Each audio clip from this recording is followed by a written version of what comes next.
Yeah. All right. Well, thank you. We're another the Father here, and there's a lot going on in the parish tonight, so maybe that's why we don't have a lot of people. But who knows? Might have some people drop by a little bit later. Um, so great. Any questions? Well, this all things new. It's I'm sure it's getting to a lot of the older people because they seem heard about the whole thing.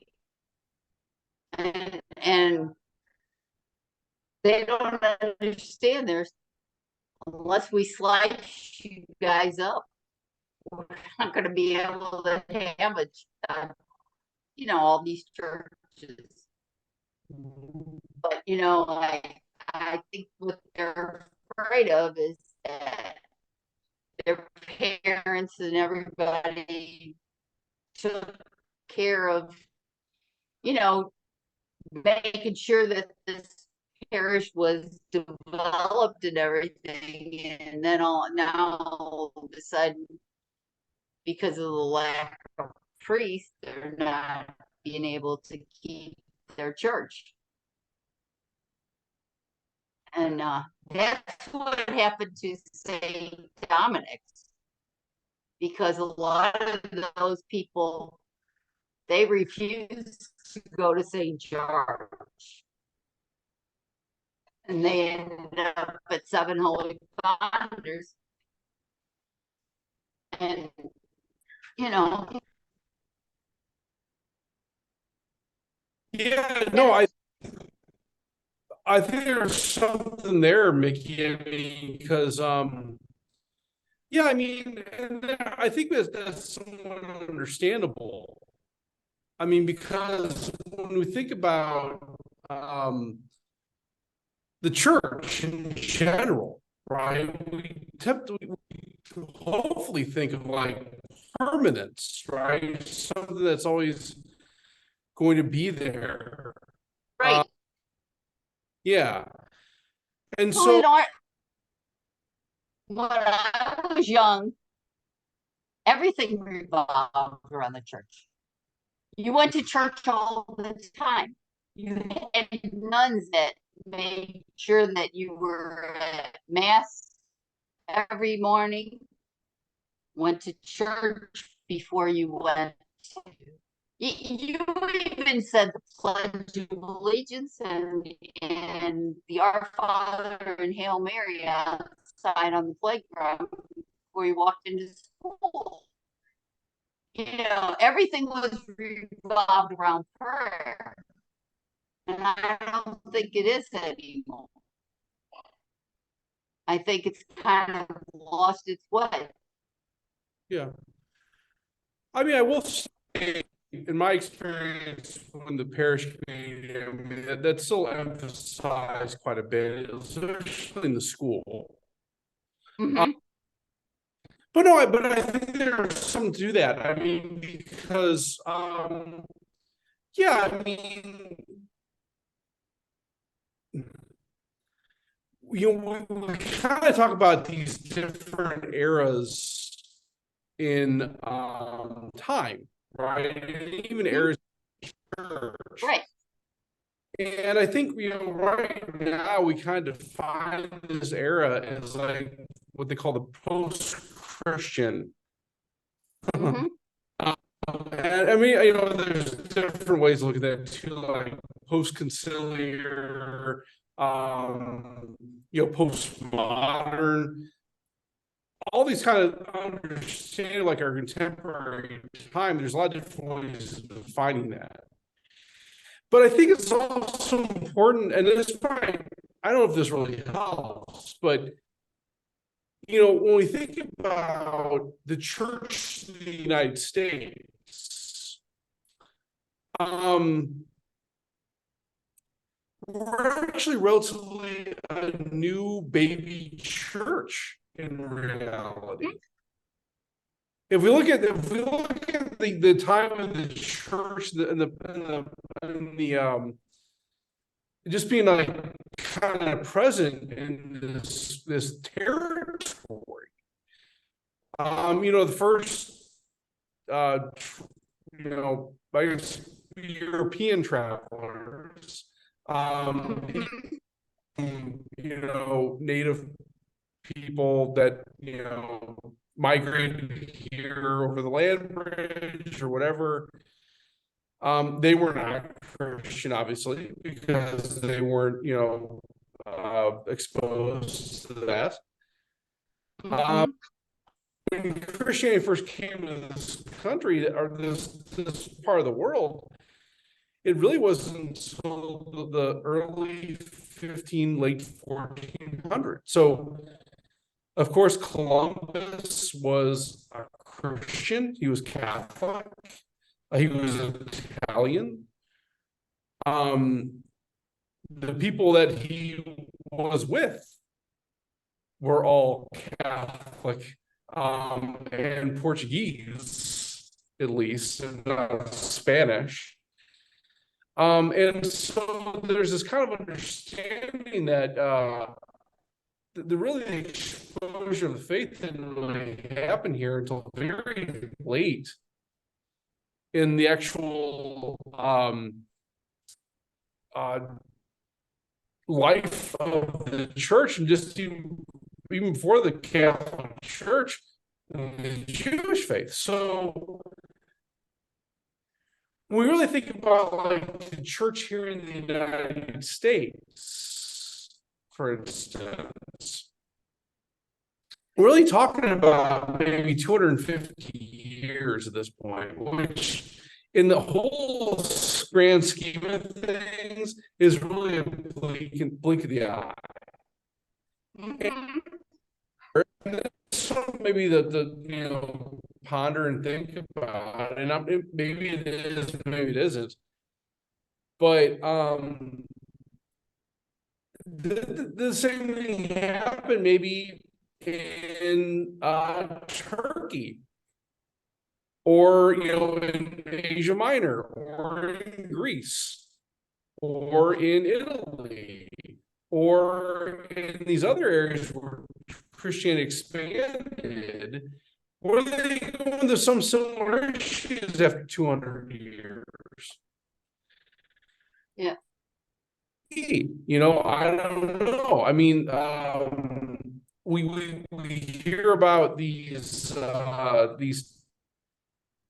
people in the early third century, going through the third century, what they called lapses, right? So there was this group of people that under extreme persecution, I mean, obviously, death, away from the faith.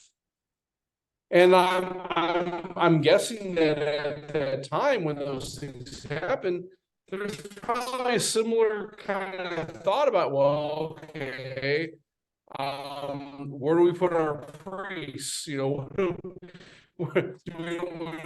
kind of we have a lack now of vocation here in these areas, because, well, if you're claiming to be Christian, you're going to be killed. And those are alive or claiming not to be Christian. So now what? Now that's a little bit different than today with all things new, obviously. But I think there's kind of a similarity there. I think there's been a constant kind of discussion throughout the life of the church about how to best use our resources. Where should we put the priest in order to be more effective? Where should we go forward to find more priests? Should we put a church in this area? Should we maybe reduce that church to something else?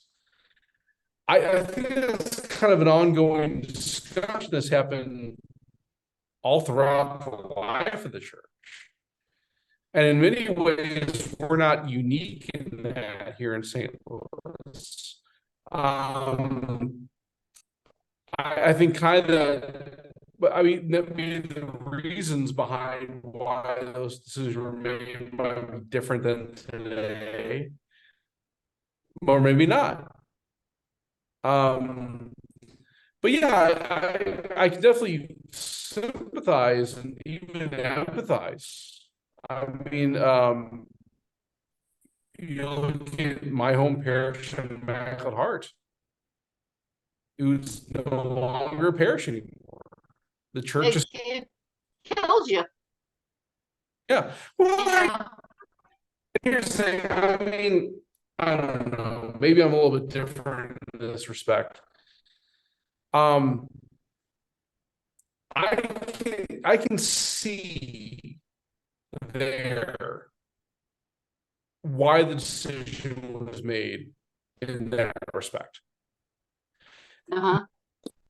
There's not an emotional attachment. I obviously, when you look at a place where you've been confirmed, where you received your first reconciliation, your first communion, and your first mass. Maybe you got married in that church. Maybe all your siblings went to school there, and you went to. I'm not saying that there's not an emotional attachment. I think there is, but also too, we have to look at the practicality. And again, that doesn't necessarily negate the feeling, but I think that has to win out. And when we look at a place like the Immaculate Heart of Mary, well, the population there, the mass attendance has been dwindling. The neighborhood population is dwindling. And if the people Yeah. that necessarily people may be moving in that area, but they're not Catholic or even Christian. And so you could look at that as an opportunity for the current pastor in that area to maybe be creative in how they're going to evangelize. I think there's a lot of opportunities involved with this. And you have to weigh that against now you're taking on more people in an area that you didn't have originally with 3 different churches, and the practicality that comes with that of maintenance and finance councils, and they have a school they have to maintain too. So I can understand where there's kind of these priorities that need to be met. And what that means is sometimes, you have to reduce certain things. So I know over there, Father Nord is trying to maintain some mass schedule that all those churches can experience mass on a relatively, frequent basis. But I think that comes to a point where it's like, well, it bought out just last week, and now our lights are starting to go out. We're having some issues with some circuitry, maybe. The roof is starting to leak. Okay, now do I put money into this place that maybe has people coming to mass there, maybe 40 people going to mass there on a weekly basis. We haven't had any baptisms in about 20 years. We haven't had a wedding here in probably 40. What do we do? You know, um, those are practical questions and things that need to be answered. And sometimes the answer is we can't maintain this. We have to profane the church, meaning we reduce it to a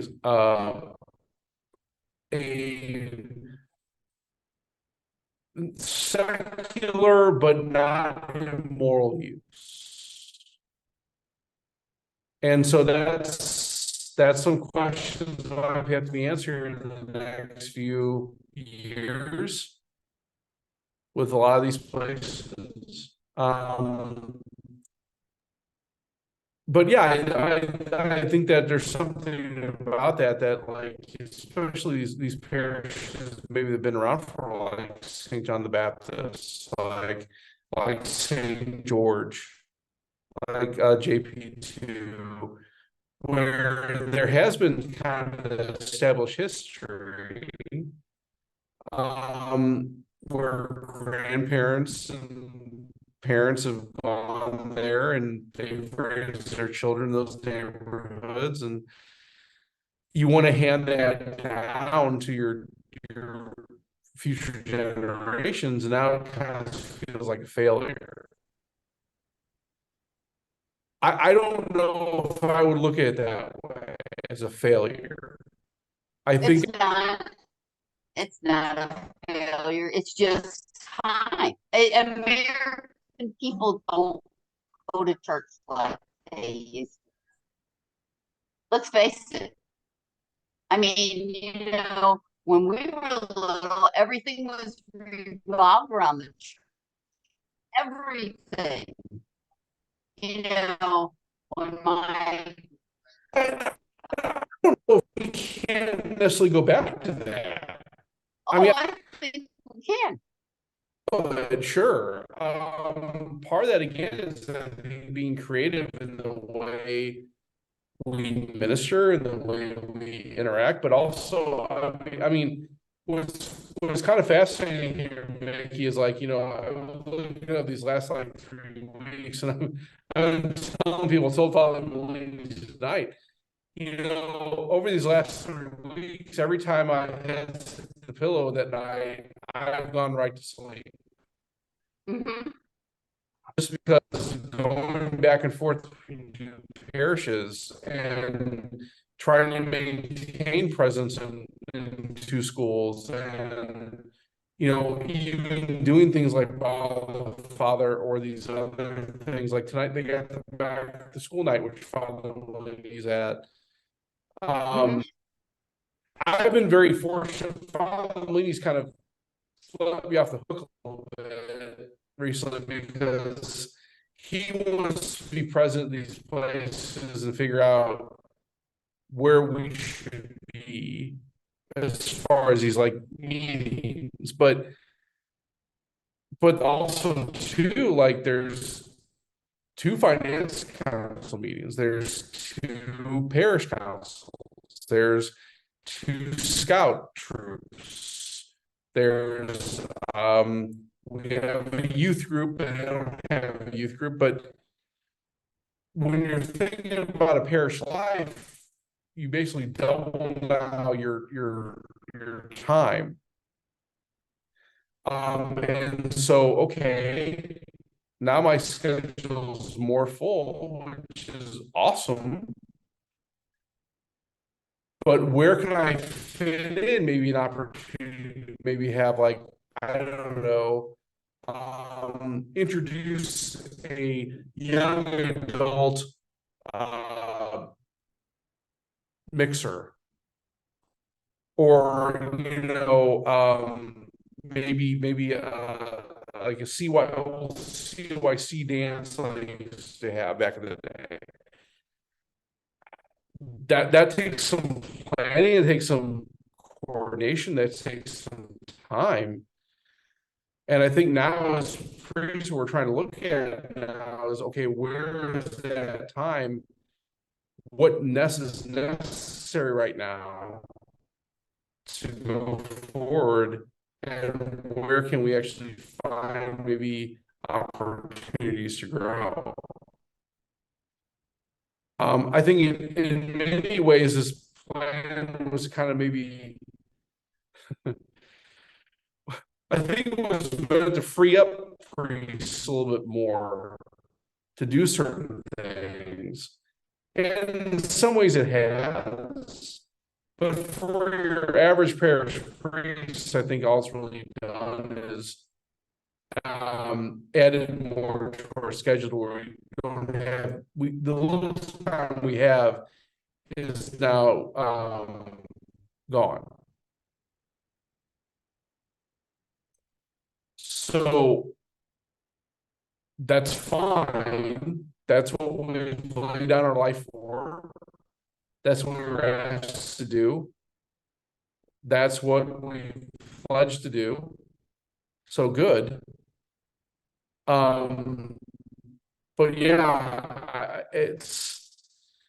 I think part of this also is kind of energizing and enabling the laity to also be creative in the way we maintain and grow in these parishes too. I think that's going to be incredibly crucial. And that's something we have to kind of look at and figure out. Well, the churches used to be open 24 hours a day, 7 days a week. And I know because the idiots in this country have lost their minds. I mean, they even let Satan and the devil into all kinds of stuff nowadays. Because otherwise we wouldn't have all this chaos. We have constant chaos with what's going on. And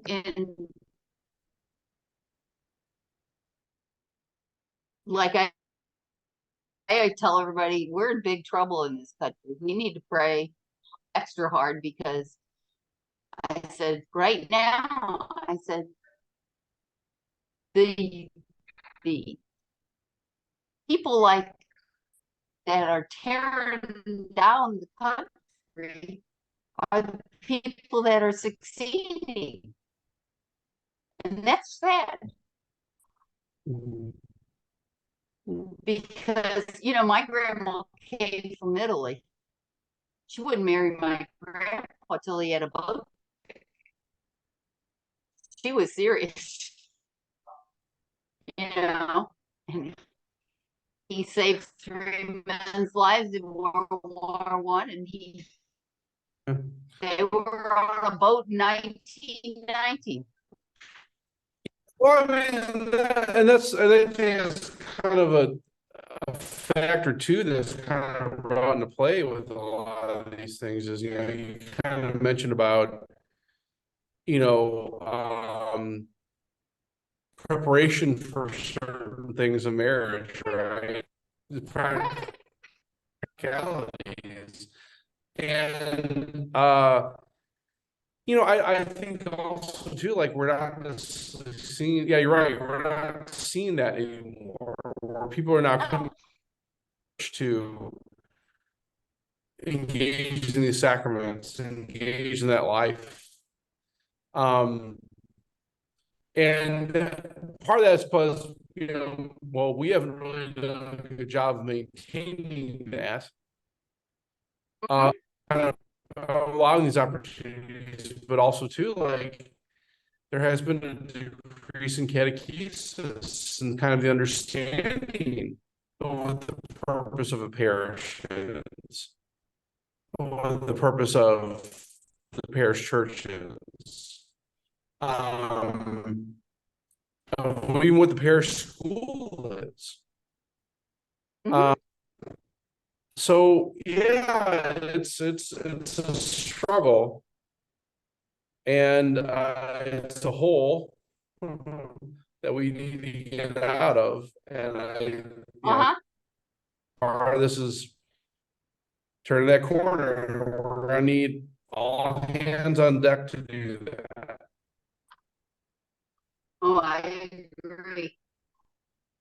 Because it's just, I mean, my mother, my dad, right, when we were little, and I'm the oldest, and my brother was right after me, and then what, years later, 7 years later,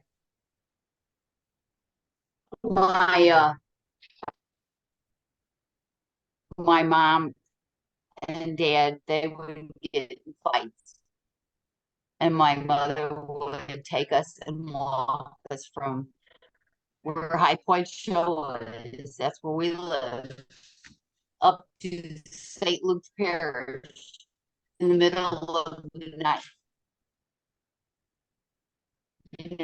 And everything was around praying that my dad would stop drinking. Well, he did when he got to be in his 50s. But, everything was always around church because that's where we, yes. Yeah, and I mean, like I said, hopefully we can get back to that in some ways. All right, so and part of that's going to be engaging with everybody here, not just the priests. It's going to have to be everyone to kind of Oh, come yeah. and engage. All right, bring that back. I mean, I tell you, I mean, yeah. I always kind of like the idea of like those old CYC mixers. Uh-huh. I think that was always kind of a good thing as far as engaging the young people and Oh, also yeah. like teaching them how to treat each other of the different sex. Right. We've kind of lost in our society is how to actually, guys, how do you treat a woman? Well, And don't you remember Epiphany had a had a dance every week, yeah, and yeah, they had a bowling alley, yeah, there, which was really neat. Which I heard that the guy that owns the Donut Drive-In, he bought the bowling alley, and no, he intends to bringing it back, which that would be a great thing for there's I didn't even know that St. George had a bowling alley till I found a book that was from 1985, and it was reminiscing. There was like 7 or 8 orders of nuns that were in the convent and all kinds of stuff. yeah. I mean, yeah. So yeah, it's kind of trying to get back to that. I mean, that would be great if every parish could have some kind of Mm-hmm. where they're kind of youth oriented. I think part of that's we have a youth ministry here in St. Gabriel. Hopefully, that's kind of pay dividends in the long run. But yeah, I think there is kind of these things. And what I've kind of found, more contemporarily is that I think when you do these things, like there's a lot of women that really come to these things, which is great. Mm-hmm. But I don't know if we do so much for the guys. We sit in the seminary and talk about like how do we really engage men in the faith a little better so that they can actually, you know, um, grow in the faith and be good fathers and be, Christian, husbands. Um, there's ideas floated around. I mean, a part of that I think is going to be trial and error. But Mhm. it's funny that you think if I were a young Catholic man looking for a woman to marry, I could give you probably several opportunities to go out and meet a good Catholic woman. Mhm. I don't think we have that the other way around, right? Well, So that's because in this country, the woman, I don't need, I think it's a both and scenario. I think part of it is we've forgotten as men how to treat women. And I think women and have they take it interact with.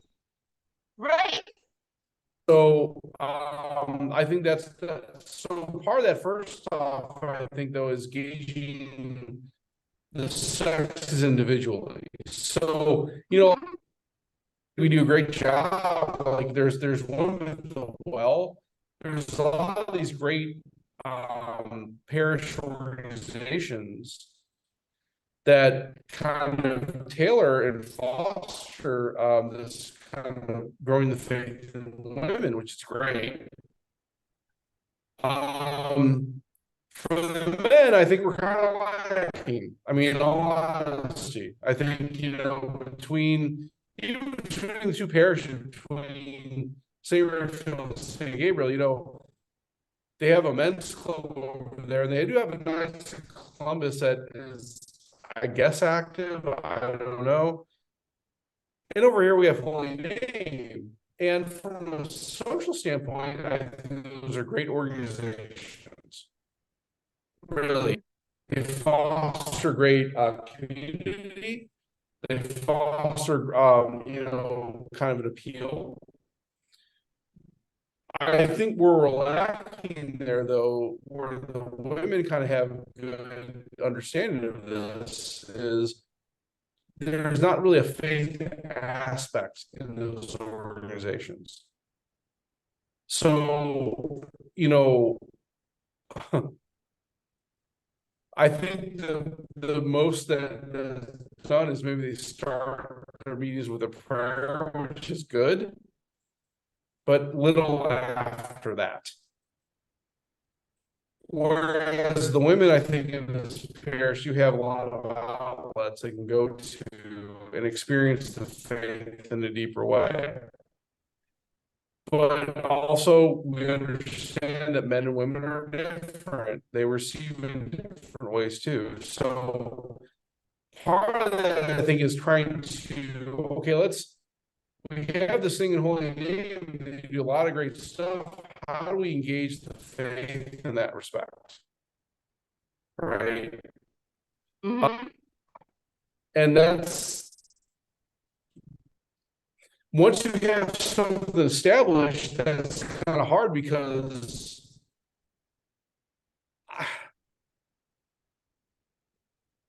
it'll be hard to ingratiate some of the faith into those meetings now because they've been going on so long without it. And so maybe the solution is to start something new. So you have Holy Name with the social aspect. Maybe start something new for the men where you do incorporate the faith, but also engage in some aspect, like at the seminary, they kind of started these things called St. Joseph workshops. And so the idea there was that it was an opportunity to teach seminarian skills that, you know, traditionally men should know. Like, for instance, automotive repair. That would be good for women too. And so you could see, like, okay, maybe men might be appealed to this, but women could come too. There could be some like interaction there. You know, some were talking about like, you know, fishing, you know. So I could see that in a parish setting being a, but then, like I said, the problem we run into though is, okay, well, okay, what time do I have next to in order to do that? Not as much as I used to. So who can then stand up and actually take the reins on that and lead it?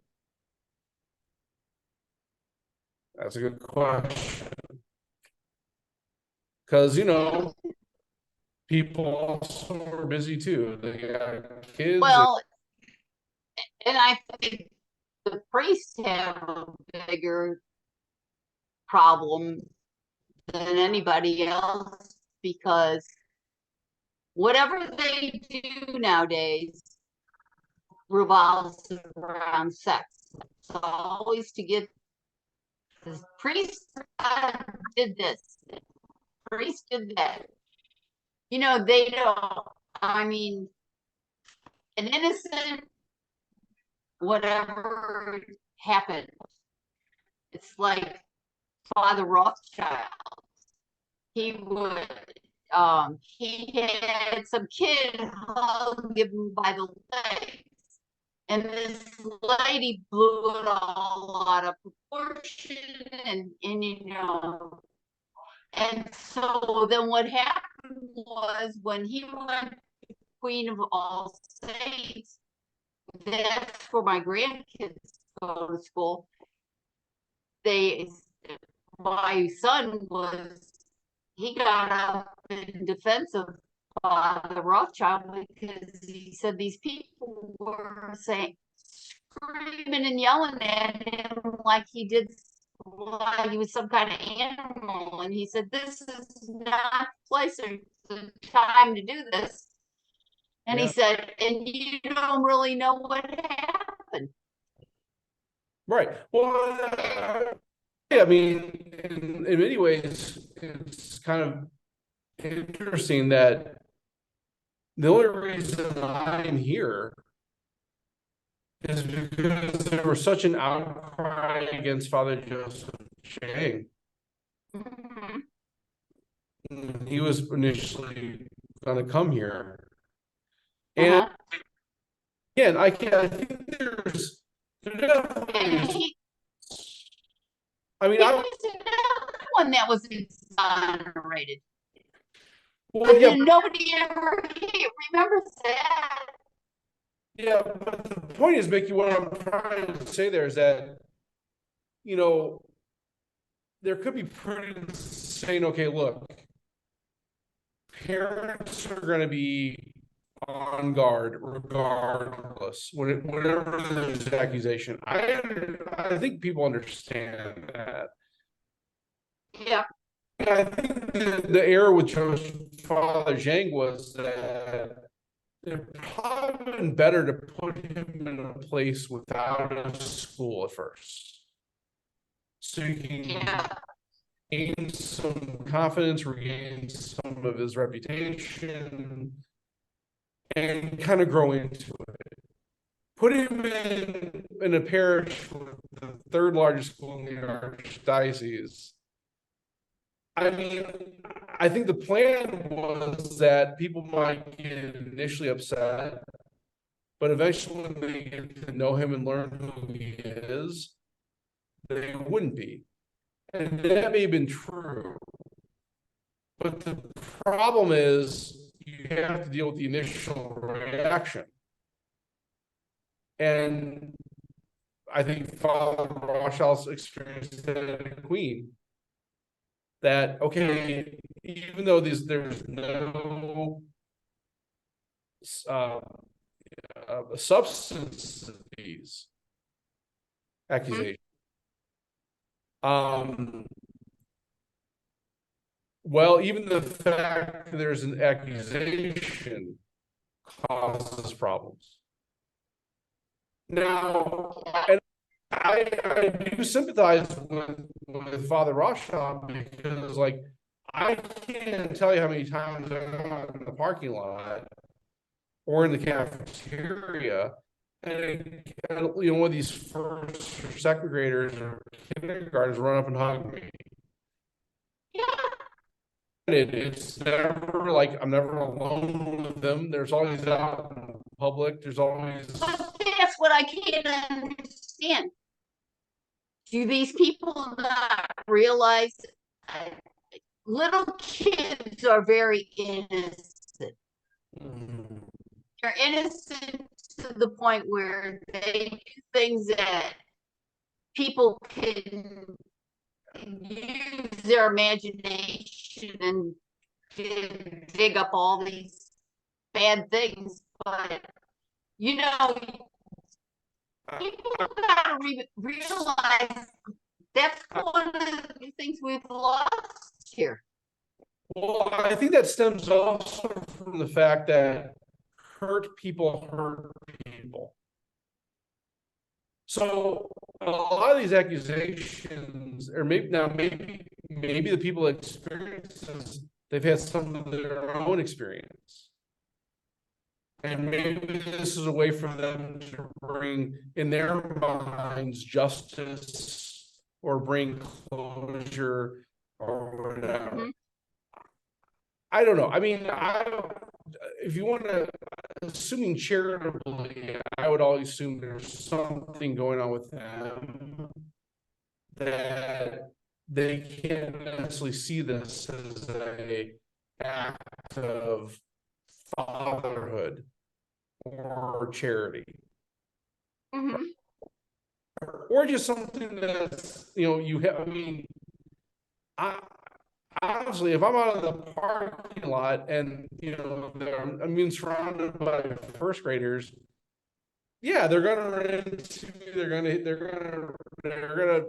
gonna touch me. That's how it works.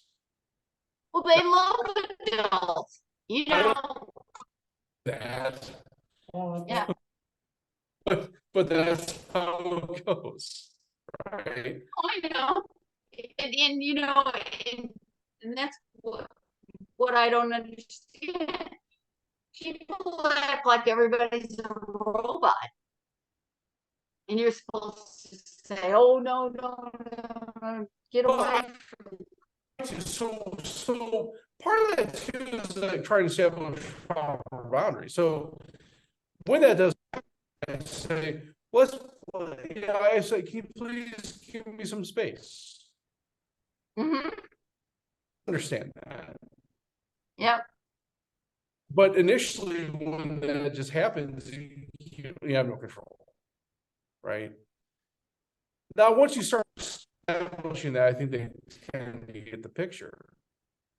Yeah. Part of the problem I have too is that one of the students out there is my niece.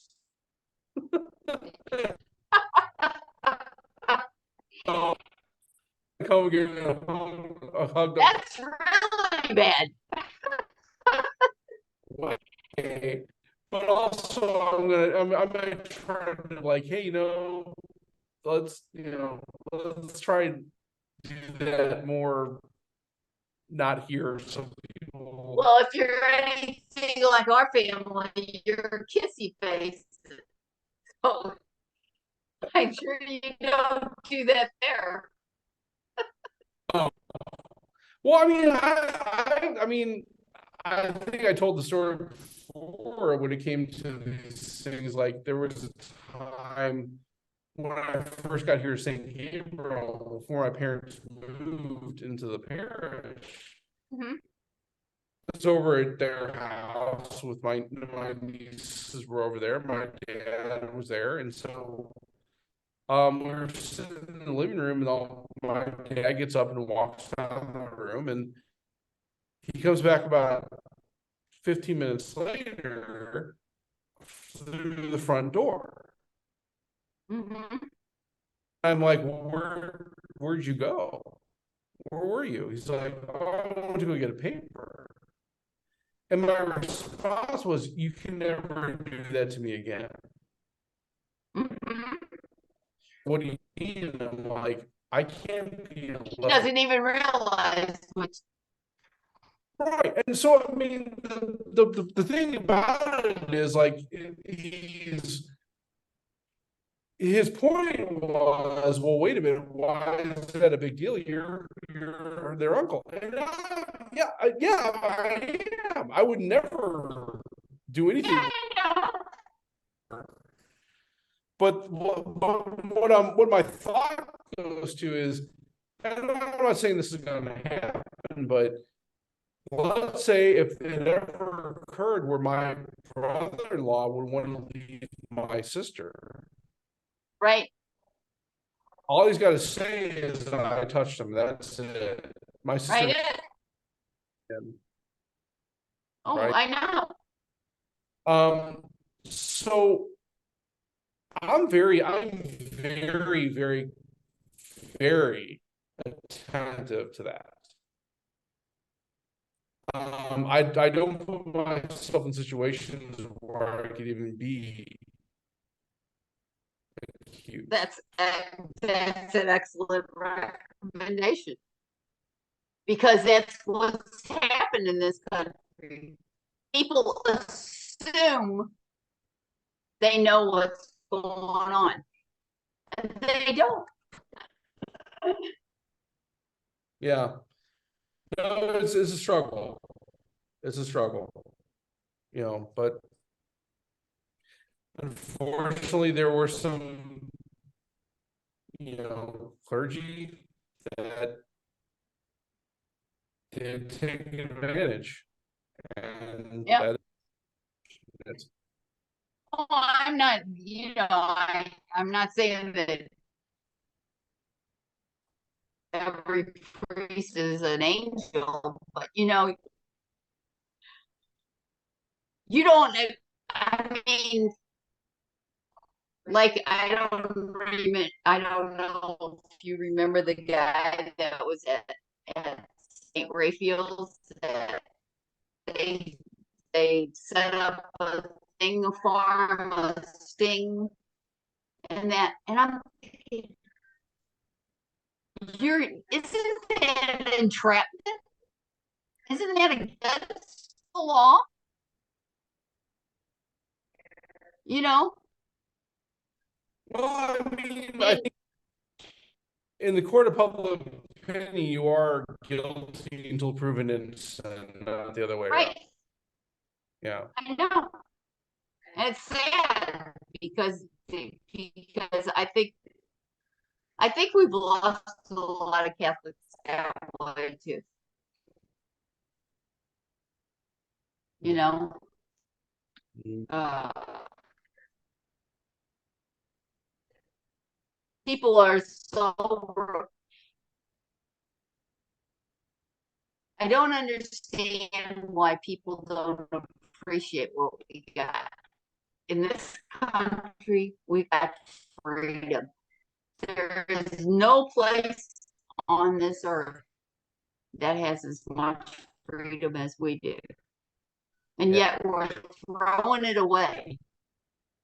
I mean, we're we're letting people do stuff that is outrageous. And then people that are trying to do good, they're crucified. Yeah, I think that's the difference between freedom of indifference and freedom for excellence, right? Yeah. we live in a world that really champions freedom of indifference. Okay. But I think it's funny that the original concept of freedom of indifference actually came from a guy named Duns Scotus, who's actually a blessed in the church. And Uh-huh. the original concept of this was, yeah, there's moral choices that are made, and you may not necessarily make the right moral choice, but God can make a good come from that. Now, his intention, what he was trying to say was that, you should never willfully want to choose an evil thing. But sometimes we do, and even good can come from that bad choice. Right. Thomas kind of countered that with, well, yeah, but we should also get in the habit of wanting to choose the higher things, because that actually is true freedom, leads to true happiness. Mhm. Of choosing something that's virtuous, right? So that choosing charity, choosing faith, choosing hope, choosing prudence and justice and temperance and fortitude, that really leads me and becomes a second nature for me. I'm Mhm. because I'm not actually tempted by the things of this world to want those things. Yep. Now, what freedom of difference became now, and the logical end of that is moral relativism. So if you were to take that understanding of Duns Scotus, who didn't necessarily intend this outcome, but if you follow the logical conclusion of that line of thinking, you could come to the conclusion that, well, yeah, okay, well, your choice is yours, and what's good is good for you, and maybe that's not good for me, but but okay, if you're going to choose that, that's up to you, and that has no impact on me. So fine. Mhm. But in reality, that choice is not good for them or for anybody, right? Yeah. It diminishes this understanding of objective truth. That there are things that are universal, that are good for all. And we don't choose those things. It really diminishes us in some way. Right. Yeah. But yeah, that's it. I mean, that's kind of where we're at right now. I mean, it's kind of funny that theory came from the church. But it kind Well, of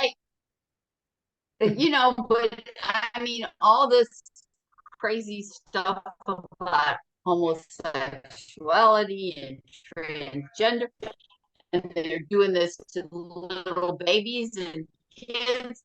And I'm thinking, what? How could you possibly think a child knows what they want to be when they're 5 years old?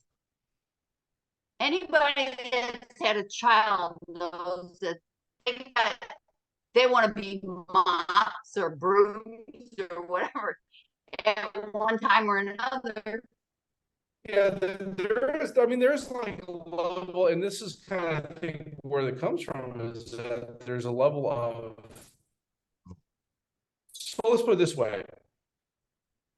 If we look at like this kind of understanding of doing to others you would have them doing to you. If I were experiencing something that was unique to me, or at least my perception is unique to me, maybe I don't with my own body, with my own skin, with my own whatever, Mhm. own sexuality. And so I think there's a level of compassion given in saying, like, well, oh, that must be horrible. I sympathize with you, and I feel compassion towards you because you feel this way, right? Yeah.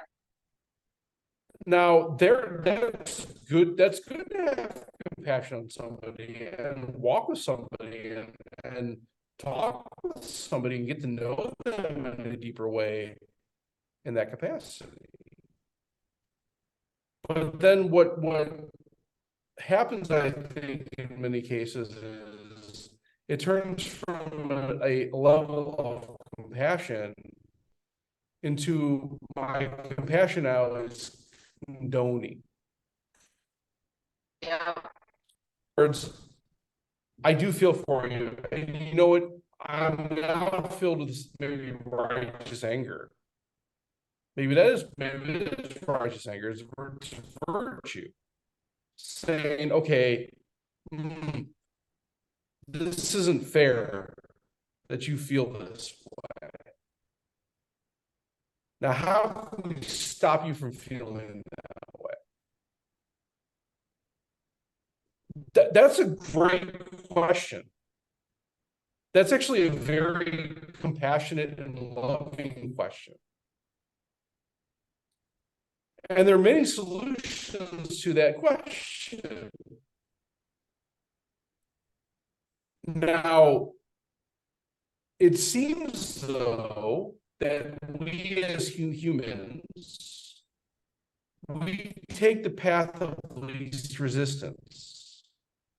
We take the easiest option typically. That's just common. That's part of nature, right? Right. If you were to tell me, okay, well, here's how we can help you. You can go through maybe years and decades of therapy, right? Mm-hmm.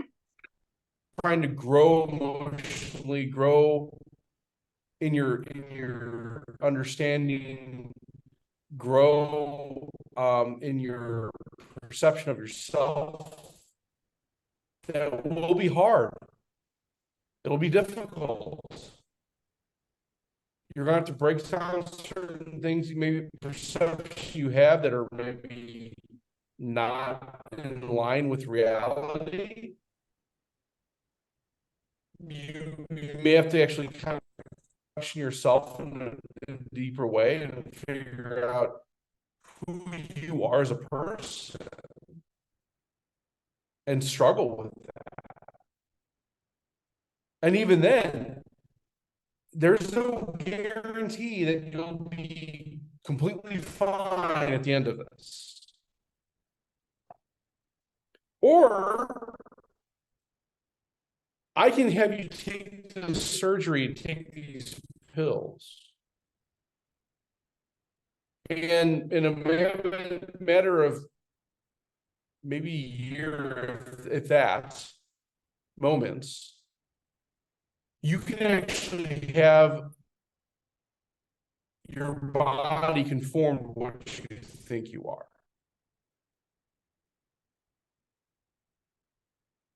Well, that sounds pretty easy to me.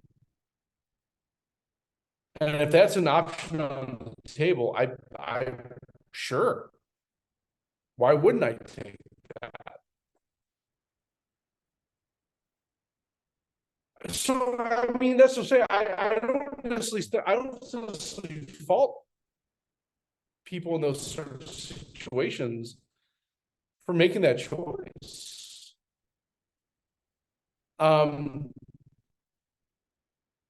In the long run, is it better you go through the therapy and go through that self-discovery and that as that? I think it is. I think that would be better for you in the long run. But I don't make that choice for you.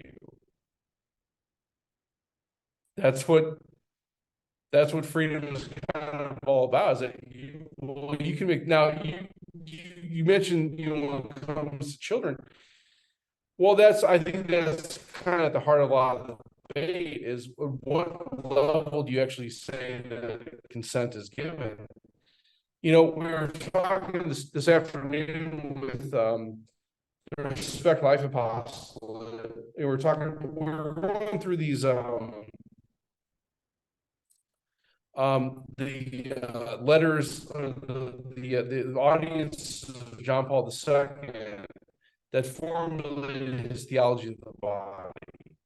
So the theology of the body is just these audiences that John Paul II gave on Wednesday afternoons, all the way from 1979 through 1984.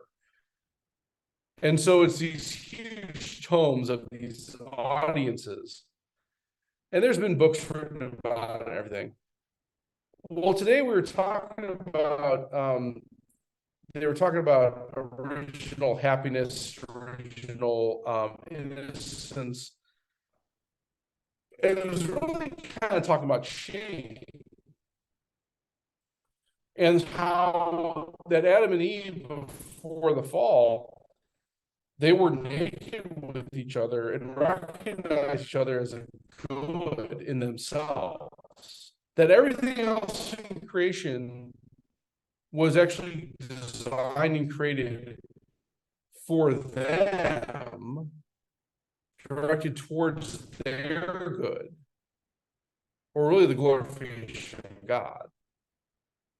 But man and woman were the only ones created for good in themselves.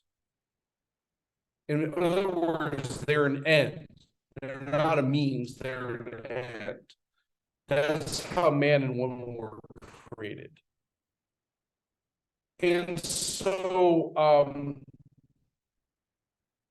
what kind of John Paul II is getting at here with is that, okay, well, in order to actually kind of give yourself to somebody else, so this nuptial meeting of Adam and Eve recognize themselves as good in each other. There's a desire then to give yourself to the other person and receive them in a way that's unique to them. And part of that has to be, I have to have self-mastery. I have to have self-control. I have to, in order to actually give that gift to you. Because if I don't have control of myself, how can I give myself as a gift to you? Right?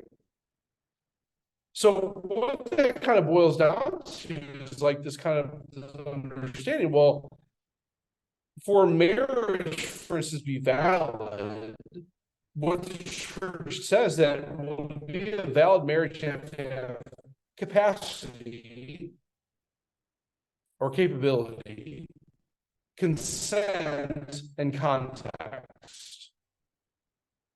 So the 3 C's basically. And that self-mastery is part of that capacity. That in order to actually give myself to this other person, or give myself to the church, or give myself to Jesus, whatever it may be, I have to have self-control to actually be able to do that. Yeah. Right. And so when it comes to these things, whether it be emotional, whether it be psychological, whether it be spiritual, whether it be physical. That self-control has to permeate through all those aspects for me to actually fully give myself to another person. And so in the same way we're talking about, basically this level of capacity. Okay, well, that comes down to this level of consent. I have to be able to give consent. But if I am not going, something's going on where I can't master my intellect, master my feeling, master my body to the point where I can't necessarily give that consent if I don't have that mastery in those aspects. So the same kind of applies with this understanding of children when it comes to transgender. Yeah, they don't have the capacity, so therefore they cannot consent. Yeah. Father, I hate to tell you this, but my grandkids are coming over in about 2 seconds. So it'll be a disaster. So I have to leave. But I enjoy you telling me all this. Can you hear me? No, you're kind of breaking out a little bit, Mickey. I can't just figure out what you're saying, but that's okay. Well, I just was saying that my grandkids are coming over because they're going to see Papa. So Right. anyway, I just wanted to let you know I gotta go. Perfect. Well, But thanks. I enjoyed every minute of it. It was I mean, you opened up a lot of light. Wonderful. Well, thanks for coming. Yeah, and thank you for being there for us because I think this is a great idea. All right. And I think more people should take advantage of it, especially when you can be at home. Well, we'll hopefully see you next week then. All righty, thanks. God Mickey. bless you.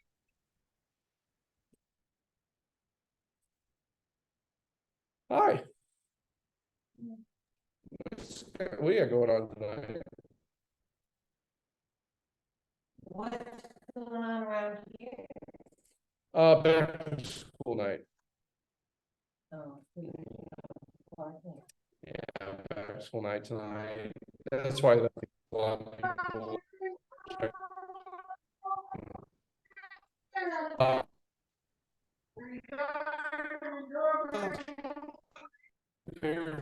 So good times.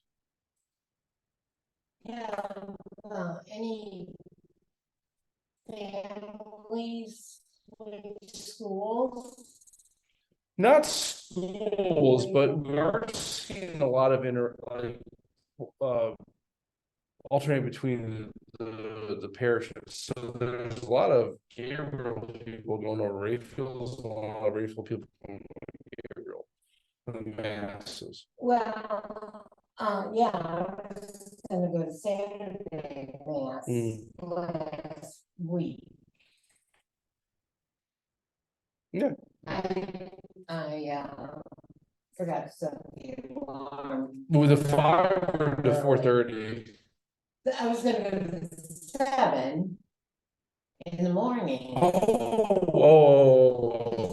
We don't have Well, alarm mass here you're anymore. probably better off you didn't because the air conditioner was out this past weekend. I don't have air conditioning at home. Oh. You don't right now? Now listen to me.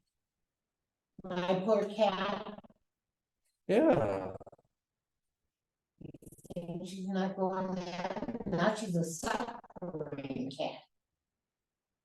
a suffering Saint cat. Another thing, I might have to send this to you. There is a priest. And I have such bad memory, maybe in Mexico. Okay. Now this could be your penance. He he gets a stray dog off the street. He feeds it. He washes it. He brings it to mass and he has somebody adopt it. Okay. It stands there next to the mass. Okay. Okay, well, Great. you Alright. do that. I'm not gonna do that.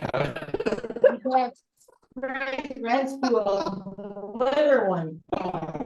Or what?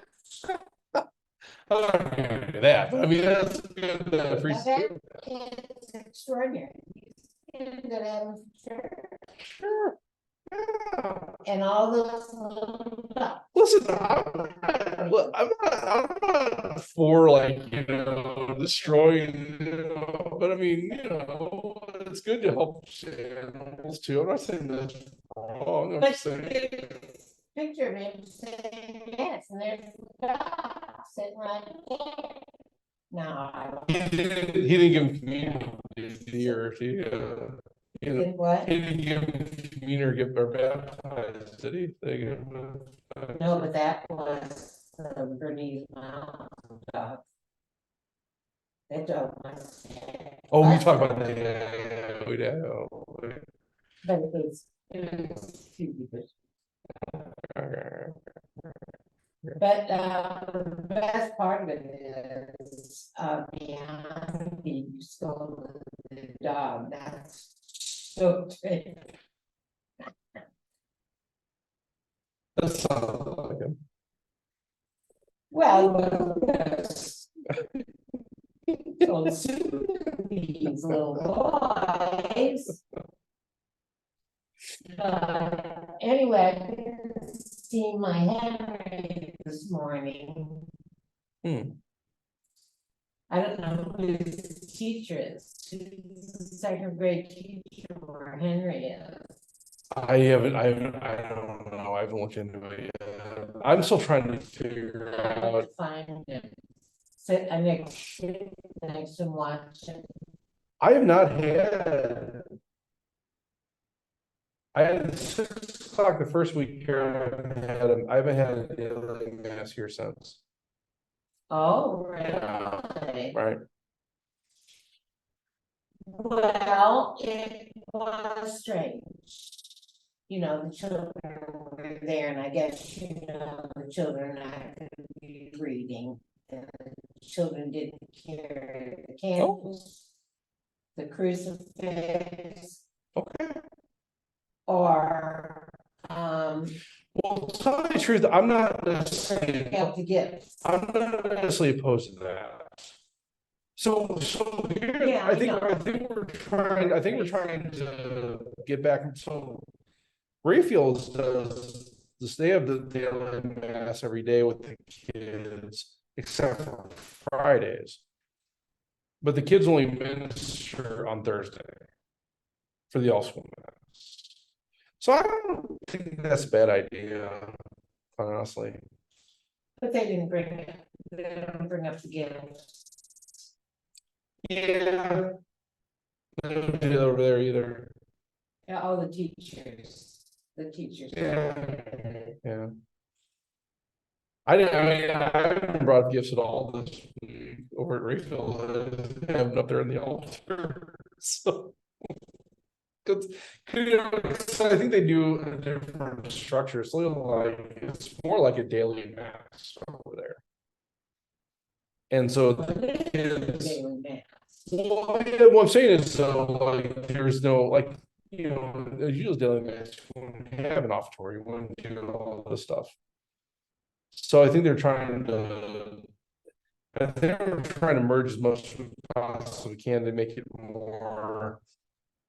Because here's the thing, I don't want to like go over there and start imposing things that Gabriel's does or Ray feels and vice versa. Yeah. So we're trying to just make it, I think, as efficient as possible. There's things that I think are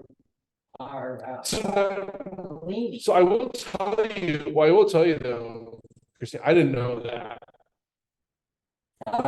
That's all news to me, because I haven't had a school mass over here yet. But they were the young ones, so. Yeah. maybe- Well, and to tell you the truth, I think that's kind of better just because I'm always afraid the young ones are going to drop the cross or drop the candles. I really am. Well, the candles, I would be afraid of because aside from my phone, it's all white. Yeah, they're It's oil. not a They're all wax right. candle. They're all I thought on the altar you could only have beeswax. Is that old? well, okay, they have to be at least majority. So in the altar, yes. So that next to the lectern, Yeah, so you have to have you should use there's no stipulation on using non-wax candles technically. Now in the extraordinary form, yes. Yes, they would have to be wax candles. You couldn't get away with using oil. well, as soon as I saw that, I was very nervous. Oh yeah, I've always been nervous when the kids do it. Was it bad? Oh, Brown. no, I'm He's gonna keep it. I'm with you. I'm totally with you. And so I'm glad that's not happening. So I am so sorry. I dropped the hose. I think it was just made it on my fingertip. oh, that's so that's Oh, I felt terrible. You- I would have taken it. Jesus was taken care of. It's okay. Oh, I told my friend Mary, I said, yes, for it's bad. It's all good. It happens. It It's happens. kind of a nightmare though. You didn't do it on purpose. That's the point. No, in fact, I was. Getting shot. I know you were. I heard you. I heard your gas. Oh my God. It's all good. So anyway, well, oh God, I was just horrified. But anyway,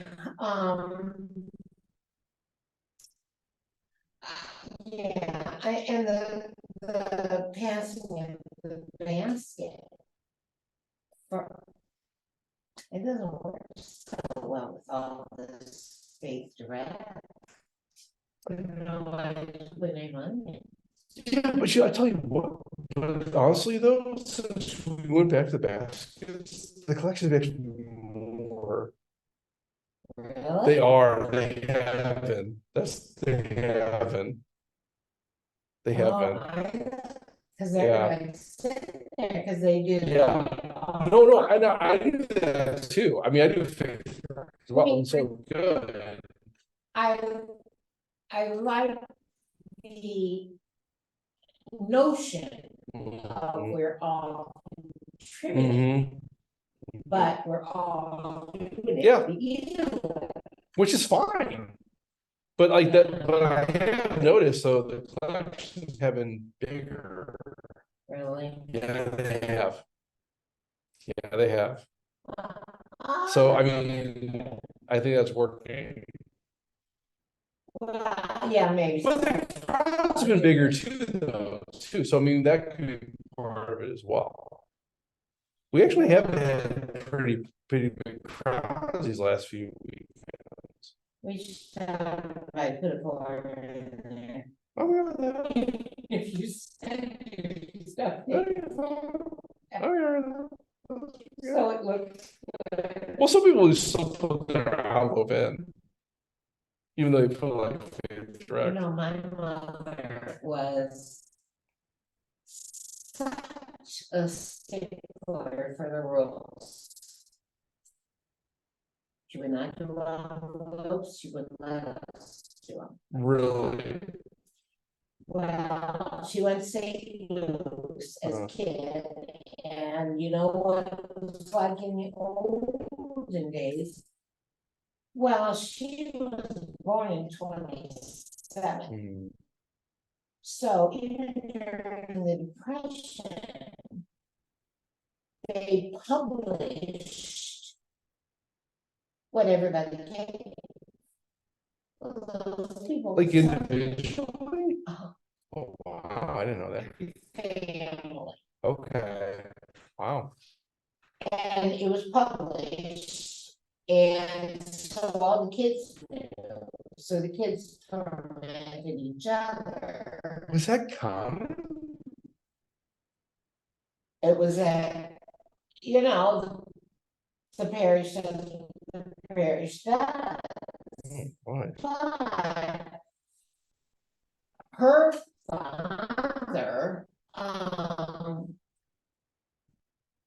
always had work, Yeah. you know, and he, had a, car repair shop, and then he had a little car dealership Mhm. that he, sold Ford. They did the axle. Sold Ford until they put out a car that he couldn't sell somebody and walk on the stage like. But then, when World War II came, he went back to work for the army. He went to work there. Gotcha. Okay. And at Mitchell's, sorry, Joseph's, I found, well, there were 17 hats. Oh, So if you see the first row all wearing hats, I distributed that as prizes. There are three, like, you need a golf hat, wool cap, okay, okay, yeah. and then the rest were like the wide brim fedora. Did you see that picture? Okay, well, that was one of them. Okay. And so there's a little table in the corner. It's there. And canes, Okay. I gave, Bill the two that he wanted, one's a horse head, and one's a brass dog set. There's about 12 more. Lots of groceries. And I gave Bill the one, he had his like duffel that he kept his big towel and his swimming trunks and Right. hair. And there was a rosary in the pocket of that. That was all the bills. Okay. Swimming there, so it was all packed. And there was a rosary in the pocket of that. So, yeah, he does have little questions. Instead of rosaries to my cat. Good for him. So, um. Anyway, I really got myself tangled up over this funeral. Well, why don't we talk about that offline, just because right now we're recording. So, okay. Yeah, Do you have any questions in particular for this, or should we, oh, yeah, there were a couple questions that I keep writing down. One of them is, why would Jesus let his parents leave the temple and not tell them he wasn't going? In fact, even Mary, it sounds like, as much she Yeah. to the point of chastising. Well, I think the point was that it's not like Mary and Joseph were in the temple when Jesus was preaching, then they just kind of like didn't see him there. I mean, so I think the understanding was that she's actually left the ceremony, like the vendors and everything, and went to the temple and was just there. And then Mary and Joseph assumed that he was with the rest of the family, then they left. But wouldn't he have known the rest of the family is we're leaving in the morning? Well, I think he kind of answers that as like, why would you think I wouldn't be with my father? Right? The whole point of this feast is actually worship God. But your kid is on the donkey. Yeah, but he's also God.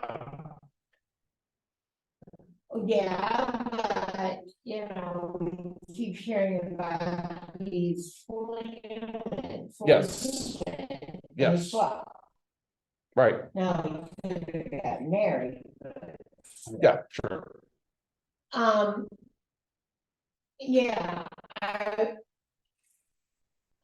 So I think that what seems great. I think it was a lesson for well, primarily them saying that, the whole point of Passover, right, is not about the meals and really getting together with the family, and it wasn't about like the Seder and everything else that you do. It's about the worship of God. Mhm. And so what he's really kind of saying is, well, this is what the point of this feast is. I'm fulfilling what the point of this feast is. So obviously it would be where God is, right? So in other words, he was using logic and reason, saying, yeah, you guys should have known better. You guys are my parents. I mean, you're the ones that taught me how to celebrate these feasts. And you told me this is about worshiping God. You guys should have known where. We do. But then also too, like, I would have also imagined every year there's a little sacrifice made. There's like an understanding growing in knowledge of what it's all about. And so you could say, well, I mean, from his standpoint, if he's in a state of, let's say, ecstasy,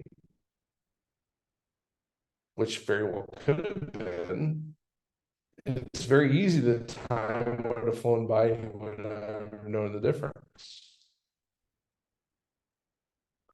Because also think, because even though Jesus didn't have a body, he was governed by time.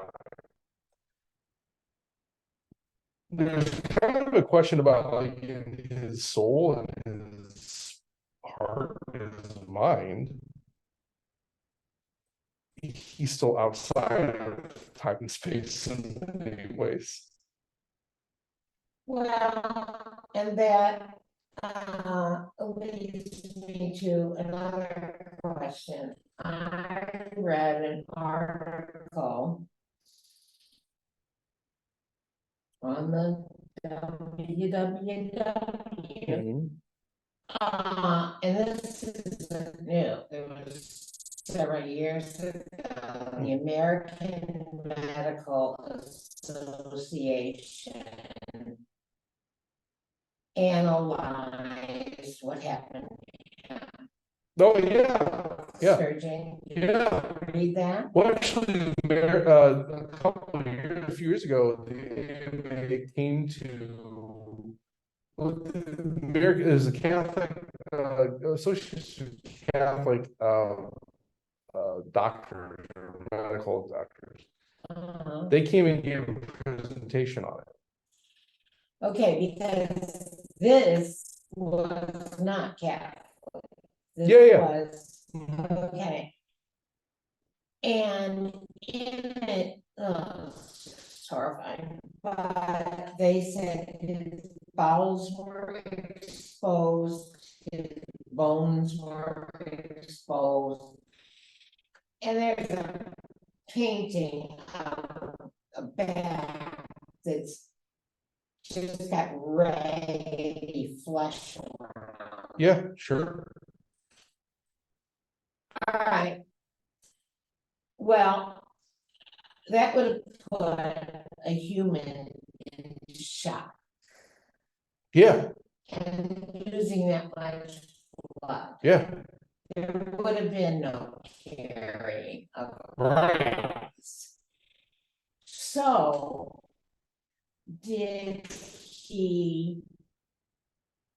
I'm thinking he must have used his divinity to power. I think that's fair. Yes. Yeah, no, I think that's fair. And that's kind of the same conclusion these medical doctors were making. Yeah. That, we have these depictions of the scourging and the crucifixion. And like, they're actually they're really kind of like, gentrified. They're really kind of like, really are not. In the altar. Yeah. It's just that skin. Right, I know. There's one particular crucifix though, comes from the Franciscans. It's actually the scourge Jesus, and it shows a lot more laceration, a lot. Oh, it's. Yeah. No, I mean but if you have, like I said, if you knew what scourging was all about. Yeah. They did. It wasn't, the Jews, every other nationality when it came to scourging had limitations. And they would say, well, we were not going to use this type of whip. Or they were going to limit the number of lashes. Well, let me make this point though, because the Romans though didn't. The Romans, when they would scourge somebody, it was okay. We have this cohort of about 15 to 20 guys. Okay, we're gonna put this guy on this pillar. We're just gonna beat him until we're all get tired. And then we're gonna, we're not gonna this side, we're gonna flip him over. And that's what it was. And so it would be it probably was exposed bones and yeah. Well, they said that the whip had sharp bones. Cat of nine. Yes, yeah. But it had embedded in the leather ball Yeah, to break down the flesh. right. Yeah. Oh, no, I mean, it's the Romans were masters of pain. They knew how to inflict the most damage in the best way possible, the most efficient way possible. He should have blinked out. Should have been conscious. Yeah. So I would say that there's only one explanation for that. And so Jesus was the only one that actually went through both of those punishments Yeah, in the entire history of the Roman Empire. yeah. And now some may say, well, he was a carpenter, meaning that a carpenter, I mean, you're not just working just with wood, you're talking working like stone, manual labor. So he probably was fit. I mean, plus like walking everywhere. So I mean, he probably was a very physically probably a very great specimen. But to your point, anybody in that circumstance probably would have died just at the description alone. Yeah, and they didn't do both, well, they didn't have to do both, they Right. didn't have, they didn't wash their hands in those days. Well, right. Yeah, they would have died of them. Probably, yeah, right. Yeah. Yeah. Yeah. Or yeah, leper, probably a leper. And so I mean, to that point, I mean that's why the person of Pontius Pilate was kind of an interesting figure. Because the idea was that he did that so that they would free him. Yeah. Well, he's gonna die. I felt, don't mess with Well, yeah, Claudia, she was like, well, she had these visions, and we hear that in the Gospel of John, I think, where she was having these visions that these nightmares were like saying, leave him alone. But I think what he was trying to do was like free him based on that. So, look, he's been scourged. He's probably going to die anyway. Let's just call it a day. But that's not what happened. He actually watched it. He did. Well, they were told this. We're told in the Gospels that he washed his hands, but that it was more. Yeah, it was more like, okay, you're wanting this. Yeah. I'm gonna do this, but you're the one that really desired it. Yeah, So like I'm not fault. right, exactly. Right, yeah. Even though, well, you couldn't stop it. Yeah. But but the thing about that too is like you're looking at this position. Well, okay, if I don't do this, these people are trying to revolt. And now I got right on my hands. I probably maybe some of my soldiers might die. I'm already at the outpost of this empire. Okay. But if I do put him to death, well, what does that say about Roman justice? Because it's my he's not violating Roman law here. Right? And so based on my examination of him, I don't see any problem here. Okay, well, it's probably easier just to go ahead and say, let's kill him. Yeah, he'll always remember. It's better for one person than to have this whole riot, so let's just take care of it. Right? Yeah, and he because when I read that, I was pretty sure. His divinity Oh, sure. held to fulfill. Yes. And another thing, he could turn himself in.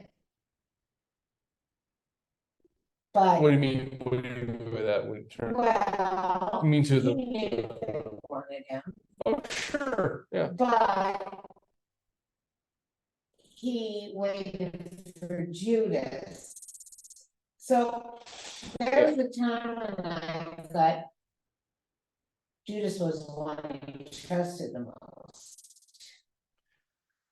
Could have been. I mean, Because Judas was. he's depicted in some more. Yeah, he was depicted in some more modern. Even the Chosen kind of depicts him as a very like kind of trustworthy, knowledgeable guy. John has a very, very low opinion of him. Well, somebody thinks he stole money during. Well, John accused him. So Yeah. it is true that Judas was the one that held the money back. And in the Gospel, John actually says he stole all his money. Oh, well, all right. Now, it doesn't say what he used the money for. I mean, so whatever. John does have a very low opinion of Judas Iscariot. Well, probably because he did betray him. So I can't honestly fault him.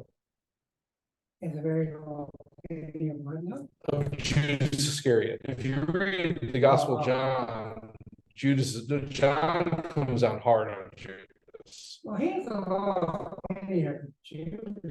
He does, but you have to understand the Jews he's talking about is Judeans, and more specifically the Pharisees who are Judeans.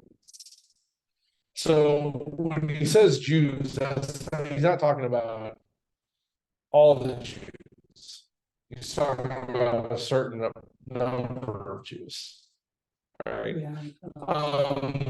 So, but yeah, this whole thing about Judas is, well, he was chosen an apostle, so obviously he was meant to be one of the 12.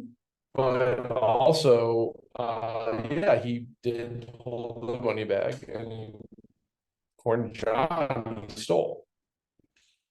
Right? Well, John would know. I mean, he was there. He probably would have seen these things.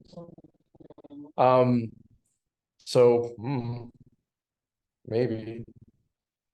But I think it's more that he was waiting for the appropriate time in the context of Passover. I mean, when you think about it, that all coincided with this beautiful moment of the sacrifice of the lambs at the temple, and also coincide with the Sabbath, the high Sabbath of the entire year. Now, I've also read the opinion that he didn't think Jesus would die. He thought his being turned over would flip everything into what his vision was for the kingdom. So you're saying, well, you're saying if this opinion of this person is saying that if Jesus would turn himself in, that would No, have turned out different. but if he was captured or whatever, I don't remember. I don't know, because there would be change in a different way that would bring about the kingdom of heaven. I don't know, because Jesus is very explicit in the Gospels before this all happens about what's going to happen, what he's going to accomplish. And so I think the timing of it and the way it was done, that had to be part of the plan. Because, when we think about it, there's a theological maxim we talk about when it comes to God. God does everything in the highest way possible, including suffer. Right? So you couldn't suffer more than Jesus did. And it only happened in the way that actually came about. So I think that was all part of the plan. Even the timing of it, that, okay, it's going to be during Passover, it's going to be during this time, sacrifice the lambs, there's going to be the Sabbath is going to be maintained, I'm going to be in the tomb during the Sabbath, and then the next day, this is going to happen, which brings about this new understanding. Yeah, that would make sense. I know what I tried to. Which was that would also coincide with the first day of creation. So I mean, you think about all that, it all goes together, anyways. Sorry, I'll catch up what you're saying. Oh, I was just gonna say, we try to put yourself in Jesus' place, and relive the past. I couldn't do it. I mean, I would, and I was kind of put Jesus was a very strong man, because. Yeah, and I think I got this, before the actual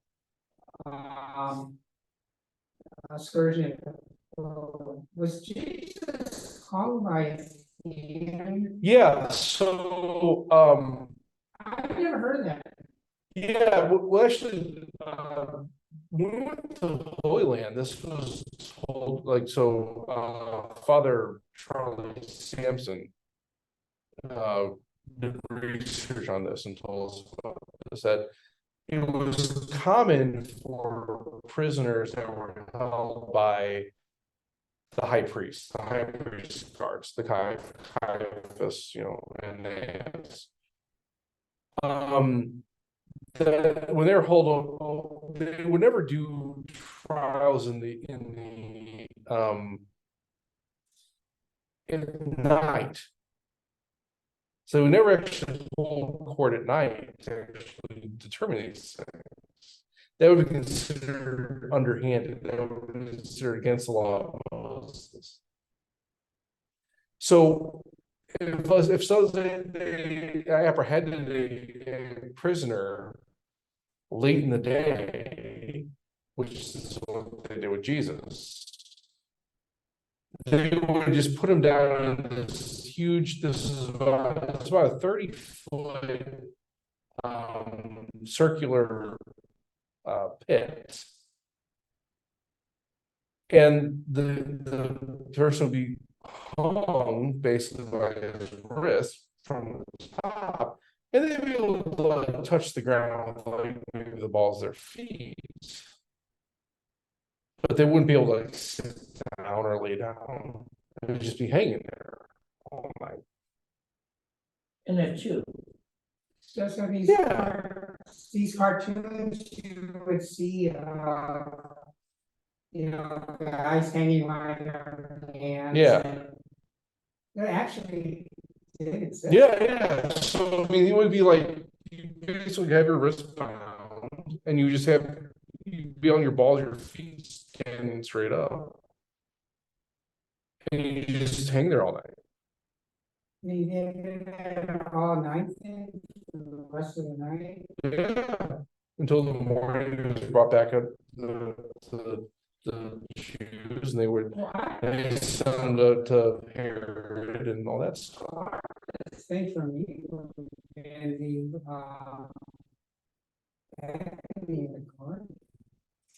But I would have bolted, I would have said, I would have gotten my disciples and said, That be done. Well, I would say, okay, you guys, let's go to Egypt and read. Right. You know, I would not, I would. Ruined everything. well, I'm not Jesus. praise God, yeah, praise God, you're not Godfall, there we go. But yeah, that, yeah, we tend to lose track of that understanding that Jesus, not only is this physical thing, but this over incredibly psychological and emotional pain too. So he took on the sins of all of us. And sweating blood is a thing. Oh yeah. Oh yeah. Yeah, he said. That's medical, yeah. And ultimately, his only prayer was, not my will, be done, but Right. your will. You know? Right. Yeah. This is a lot, Yeah. you know, And how do you think this one? Again, does Because he everything, he did does everything in the highest I way. mean, because I always thought it had to be violent. Because we are by nature violent. Yeah, I think there's something to that. Is that, you know, an act of, it's sort of poetic and fitting that an action of just eating, of fulfilling your own desire, led to our fall. That an act of violence will lead to our salvation. You know, I mean, I don't know. There's something kind of, yeah. I don't know. I mean, I guess pastors they think you learn what you had to say. Well, yeah, I think that's the point. And go with it.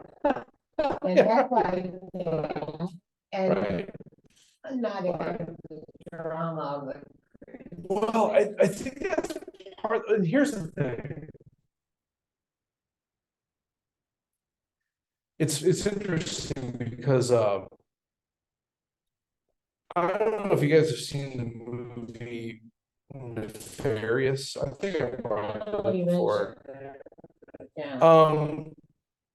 But you know, it was funny. I was reading watching a podcast on YouTube. They were interviewing an exorcist about it, and they were asking because apparently there's another Exorcist movie coming out after the 50th anniversary. Exercise. Rippinger. It's called. Oh no, this is one, like, it's supposed to be like a throwback to the original. No, I mean, which exercise.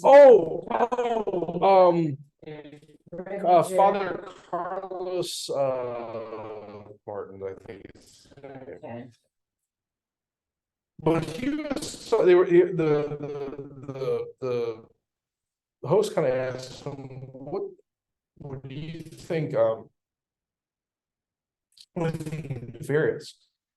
And he said it's probably the most accurate representation of an exorcism, because you know what you tend to find is, you know, the exorcist actually was probably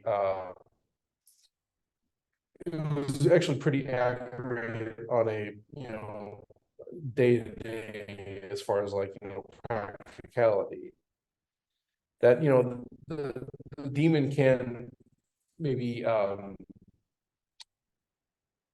make these illusions, like the 360-degree head turn, right? He said naturally that couldn't happen because the person would die. That couldn't happen. Now, but the demon can make an illusion occur.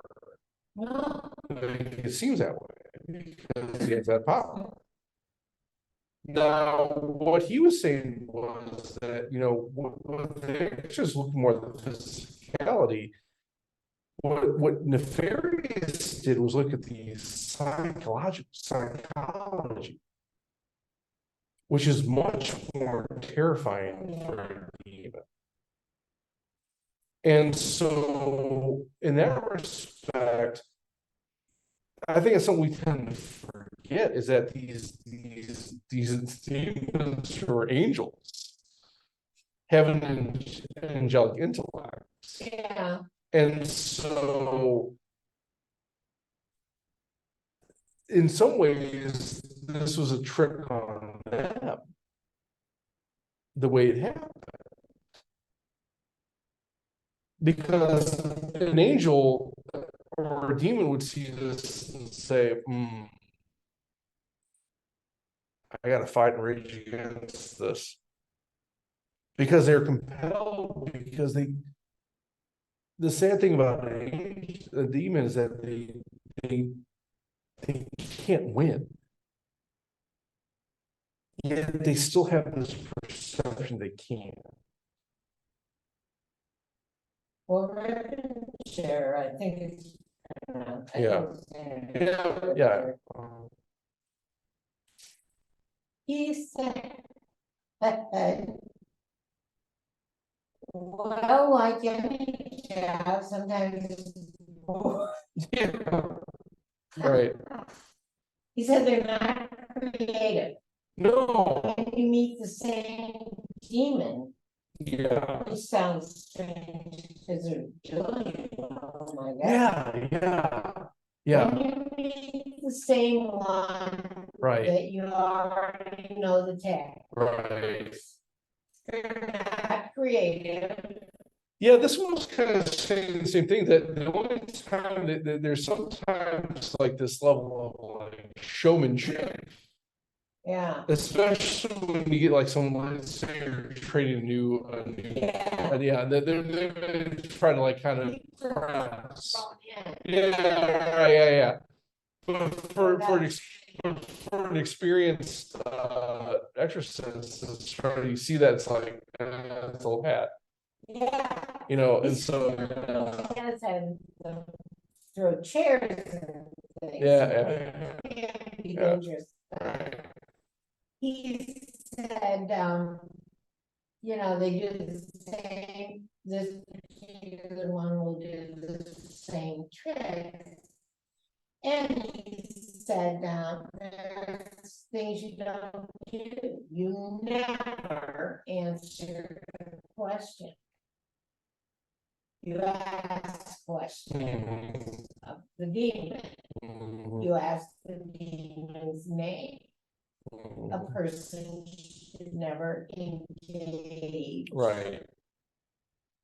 And it's interesting. He said, I go home, I take a shower, I heat up a frozen dinner. And I watch TV. Just gave her. No, his father. Yeah, what's it, Father? Yeah, I can't remember his first name, but yeah, there's a priest named Father Rippinger who's a Exorcist. And there are podcasts on YouTube. You can look up Ranger on YouTube. And I will, Exorcist on I will say, I'm always kind of leery about watching this stuff because I tend to find like when I engage with that stuff, things that happen around me too that seem like, Really? yeah. Well, have you ever seen the Catholic talk show? Yeah. Where the bunch of yokels sit around? Yeah. The other so is 3 men. Can be. Priest. Yeah, yeah. One went to seminary. Yeah. Yeah, that's right. That's That's right. Yeah, good for him. Seminary, was priest. Great. I don't know who the other guy is. Yeah, I think it was like a friend of He's his. real strong. Yeah. But their table is covered with bobblehead of the saint. Like Mother Teresa and the bobblehead. I think I Pope Francis there too. Yeah, some other figures. Just, yeah. But, I forgot what they were saying, what they said, Catholicism, yeah. no, the number 666 came up. And the priest said, no, I don't. Yeah. Well, there was something at Panera. Remember when they started those value meals where you get a salad and a soup together and it's cheaper? Well, they were 666. When they break up with well, one of these gals there, Jen, I don't know if you knew her. I bumped into him, my boss while there. Well, she's always, you can hear her saying, how about brownie? To bump it up to. Good for her. Good for her. Superstitions. Yeah, well, here's the other thing about that too. Like, it's also thought because when you look at Revelation, it was done through a vision, or a dream. And so what's actually, they were talking to some psychiatrists and some theologians, and what they kind of thought was that, most times numbers in your dreams are upside down. So it may not be 6, maybe 999. Right? I don't know. Right. Yeah, right. Yeah. So.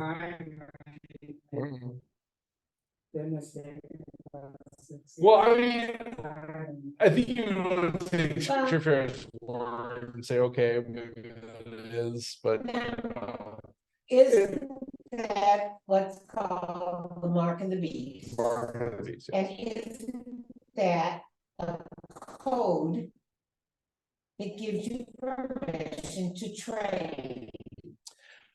That's different. So there's supposed to be another type of mark that would allow you to trade in the world, right? Yes. So it's not necessarily, maybe associated with 666. Okay. But it's not a specific. If you let's say the number you have, yeah.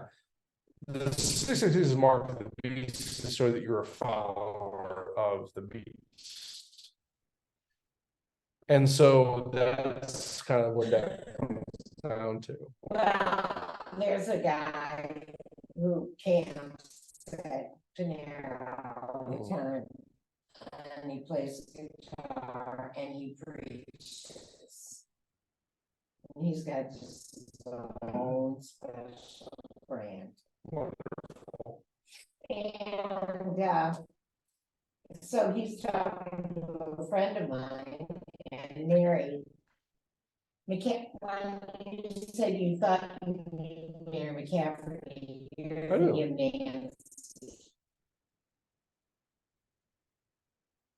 Nancy's in the prayer group. Well, Mary has white hair. She was a Eucharistic minister for a while. oh, She's okay. one. Nancy. I'm thinking of Pat McCaffrey. Oh, Yeah, sorry. Yeah. so anyway, we hear this guy in this curmudgeon, they like to spend their time laughing because this guy's going to hell and they're going zip line Mhm. with the rapture. He says, well, we're gonna know who voted for Hillary Clinton because they'll be wearing the mark of the beach. And I told Mary, you better grow up. Thanks. Yeah, that's. Yeah. Yeah. Oh, God. But yeah, I remember, Gabriel Murray, the Mhm. Exorcist. Oh yeah, I've heard of him too. Yeah. There's a lot of guys doing it here now. They have a book about it, Mhm. and, I read this, book, he did, according to this book, he did 60,000 exorcisms. And do you believe that? And that seems to me a lot. Well, I mean, look at it this way. I think it was under Benedict. It was mandated that every diocese in the world should have a designated exorcist. And I think the reason, and if you talk to the exorcist that's here in St. Louis, I think you'll find he has more work than you think he will. Oh, Yeah. wow, well, the cleanup people and my brothers left Ghostbusters too, I better. Wonderful. I mean, there you go. Yeah, no, I don't know. I mean, I don't know. I mean, I'm not the exorcist. I can't really say for sure, but I mean, I do know that. I mean, is some of it just a blessing? Well, we have to understand an exorcism, though, Is it? it lasts. It lasts like years. Yeah, Right. so how do you? Well, you could say maybe 60,000 sessions. Maybe. Right? So, I mean, yeah, I mean, one session is an exorcism. But part of the process of the exorcism is trying to figure out, okay, what way do I drive this demon out? What's the best way to do that with also not harming the person that's possessed, right? Because that's kind of harmful too. And that's, I think, where the trick is sometimes. So that's why it may take so long, because I'm trying to figure out what the best way to engage with this demon, or find the saint, proper saint that actually, you know, would coincide with that, in order to actually bring that demon out. So yeah, 60,000 sessions. Yeah, that may be in the realm of possibility, sure. So a session. Yeah, really, sometimes you could just drive demons out with like touching the person like a couple seconds. Others I could Yeah. be once Right. every years where and they said that I read this book, the 100 things about astros, Yeah. something like that. And they mentioned this guy, Cromwell. He was a big time. Yeah, well, I mean, it also too, like, there's, we don't think about it much like this way, but there's kind of three ways that the demons and the devil does interact with us, right? And all of us. So temptation is the most common way, right? Then there's what they call obsession. Right, so obsession would be like, let's say, we all leave the room and we come back down about an hour later, and no one has been in this room. Let's say we lock all the doors, and these things are all rearranged. Right, and there's no explanation for it. You come down, the stuff that is rearranged, there's not the word you put it, and you have no way of knowing, or no explanation for how it happened. That could be obsession. Haunted houses, for instance, that's kind of a form of obsession. A demon is trying to like kind of get your attention in some ways, you're trying to even drive you crazy, right? Then of course the more the way that we probably hear about the most is possession, right?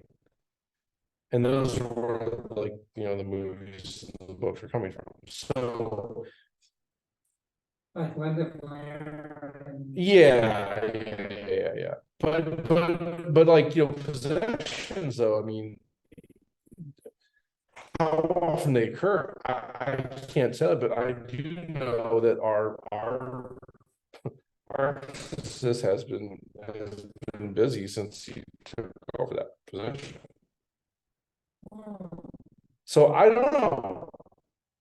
Who needs an assistant, Paul? Why don't you go into the exorcism business? Actually, he's got several. As a matter of fact, there's probably one that's going to be is in the middle of being trained Oh, good. to become the next one. You have to apply. It's more pointed. So like typically what okay, typically it needs to be somebody of great moral fortitude, right? And somebody that it has a deep spiritual life, right? To protect. Yeah. Yeah, that's what they quoted Father Murphy, I think that's Mhm. Gabriel Murphy quoted him. What does it take to be an ethics? He said, first of all, you have to have a deep faith. Mhm. And then you have to fast. And you have to be pure, and emphasize that. Well, that's in preparation for, yeah. There's part of that is in preparation for an exorcism, we should fast and maintain purity. Fast, Right, you have to be very pure. And right. he mentioned this in it, he said that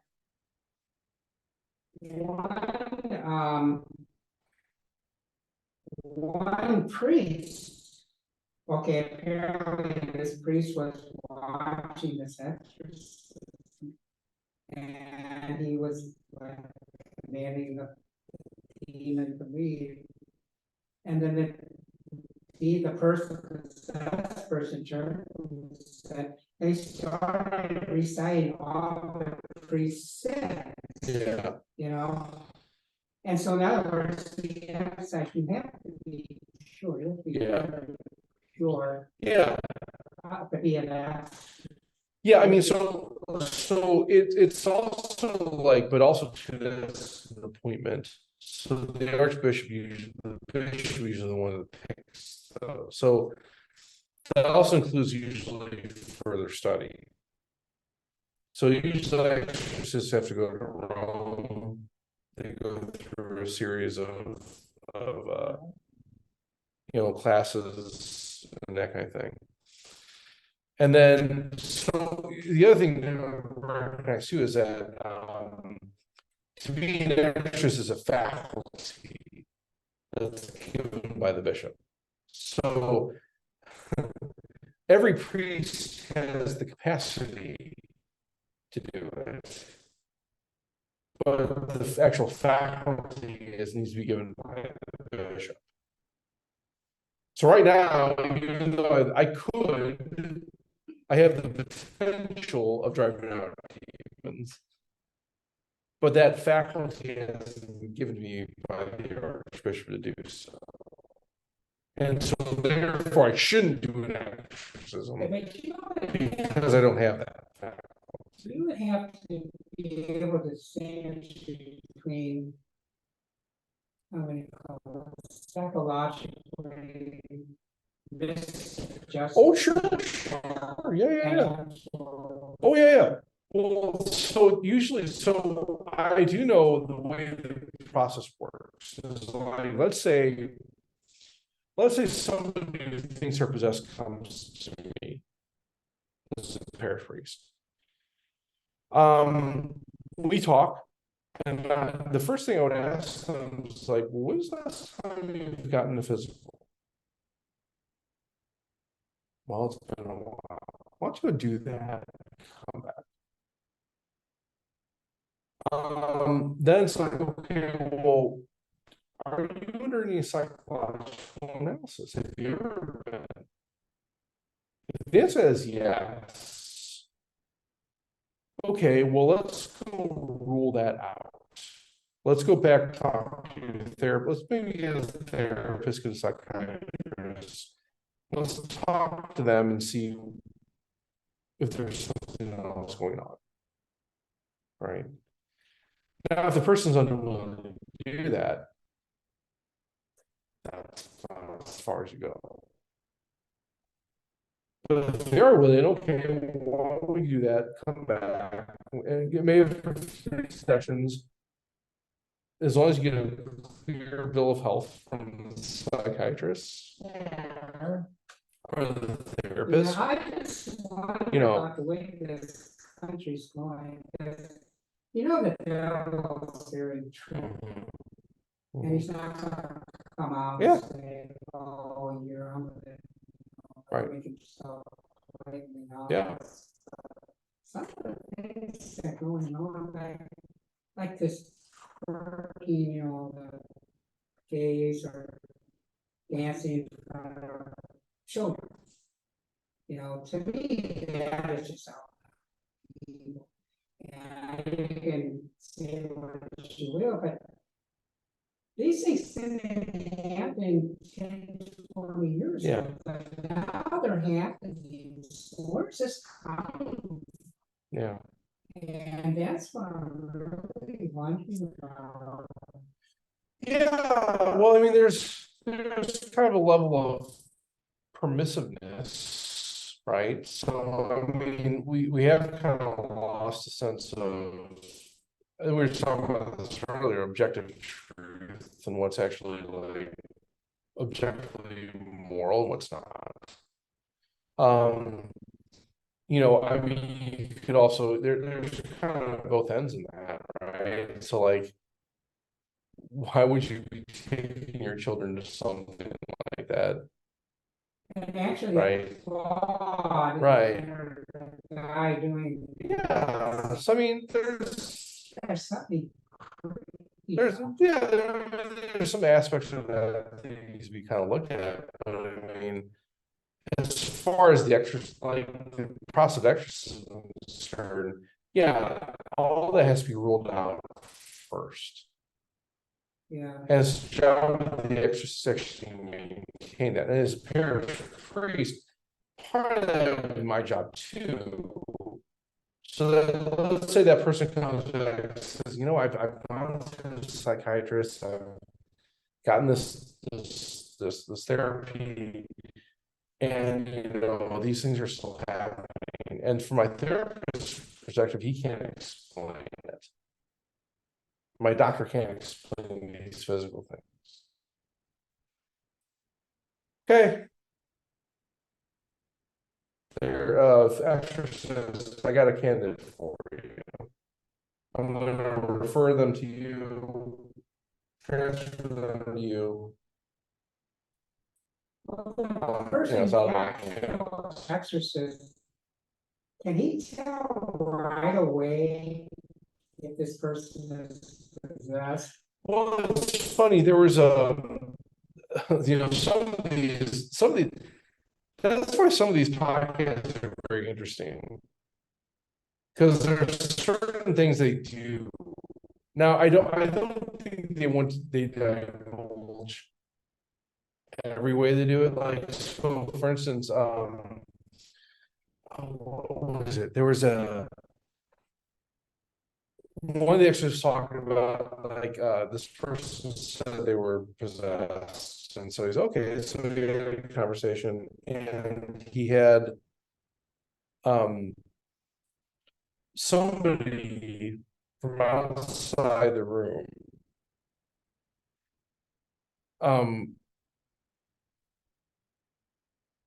this person was saying they were becoming agitated with certain aspects of like, I don't know. And I can't remember the exact specifics, but they became agitated when certain things are talked about or whatever. And so this exorcist had this person outside the room call him at a specific time with and talk about certain things this other person would be probably agitated about. And when the person called, this, you know, the possessive person didn't know the person, didn't know what the conversation was, but they started becoming agitated. I was like, okay. Now that in itself might have been by indication. But the other thing that he would do sometimes, like in the process of that conversation, he would take a sacred item or maybe some holy water or something, and just kind of like, you know, spritz it, like a drop, and see how the person reacted.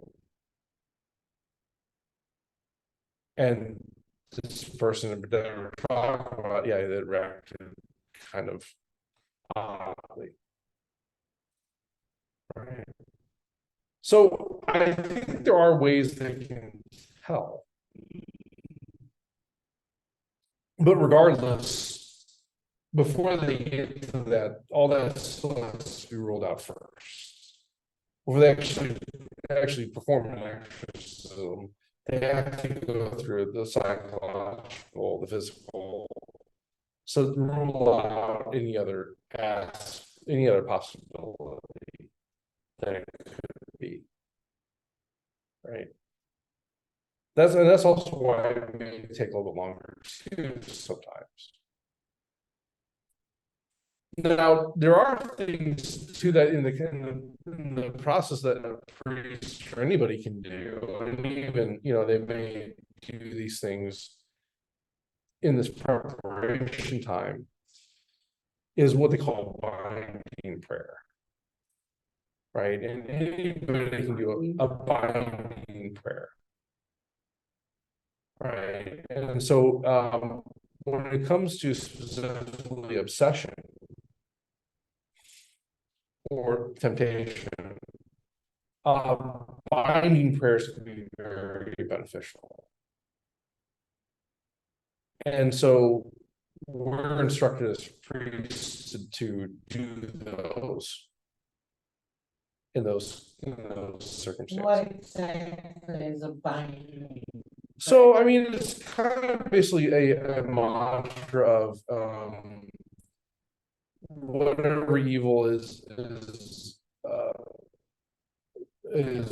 present in this person's life, I bind you through the blood of Jesus Christ. Right. Or it could just be simply let the blood of Jesus Christ wash over this person, and keep on repeating it over and over. And the demons here, the most precious blood of Jesus, they have to flee. Yeah, I mean, that's the thing. It's sort of like you're kind of sending the spirit upon this person, praying for the spirit come upon this person to fill them with the blood of Jesus, the grace of the blood, the reception of the blood of Jesus, and that would be enough to actually keep the demon from going further. If one thinks she's possessed, can she pray for to be washed in the blood of Jesus? What if she's possessed? She wouldn't be able to. The demon wouldn't allow her to. Right. And so that's the thing. That's why that's the indication. Is that okay? Well, I'll pray. Even while you're praying that prayer, it's good to see positive reaction, right? Yeah. But it says, but as a priest, though, I can't say at that point that a person's possessed. That's not my call. I just need to kind of take through these steps, make sure that by the time we get to the exorcist, these things can be ruled out the best they possibly can. If they don't say, if they refuse to say the most precious blood of Jesus Christ,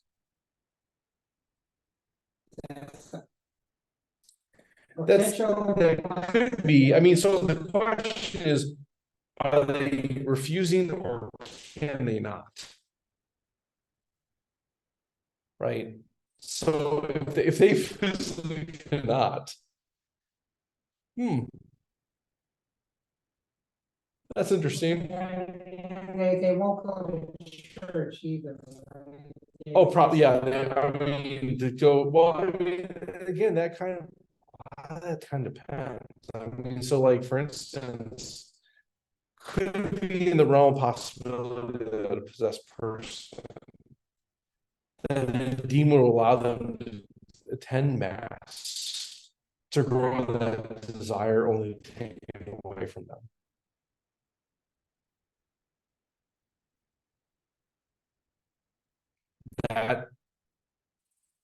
That seems pretty within the realm of possibility for a demon, right?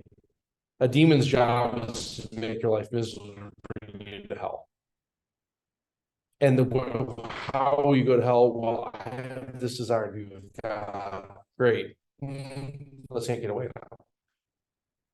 Yeah, I read where demons are miserable. And they want you to be miserable Yeah. along with them. Right. Which is, it's just very hard to fathom that they would choose eternity in ministry because of their pride. Yeah, well, that's the thing. It's like it's kind of interesting is the way the various was kind of presented, and we kind of talk about this with our prayer group and the kind of theology behind it. That at least this particular demon was kind of on the understanding that they can still win, right? What they're, I mean, you were talking. Well, see, that's But when, well. See, here's the thing. that's where they came from. Yeah, but here's the thing, right? The perception that was presented here was actually very fascinating because what they're saying is like, well, okay, look, he created us, right? Us as angels, right? And he also gave us a choice, right? Which is great. But then he created you. Right? For some reason we fell out of favor. At least that's the perception. And we were kind of these slaves now. And not only were we slaves to him, now we're slaves to you humans. So the way we're going to get our retribution is we're going to bring all you down with us. Right? That's how we're going to win. We're going to control your souls, the souls that he loves, and bring you with us. Now, what's kind of fascinating about that is there seems to be kind of some understanding on their part that the battle's not over. This is round 2.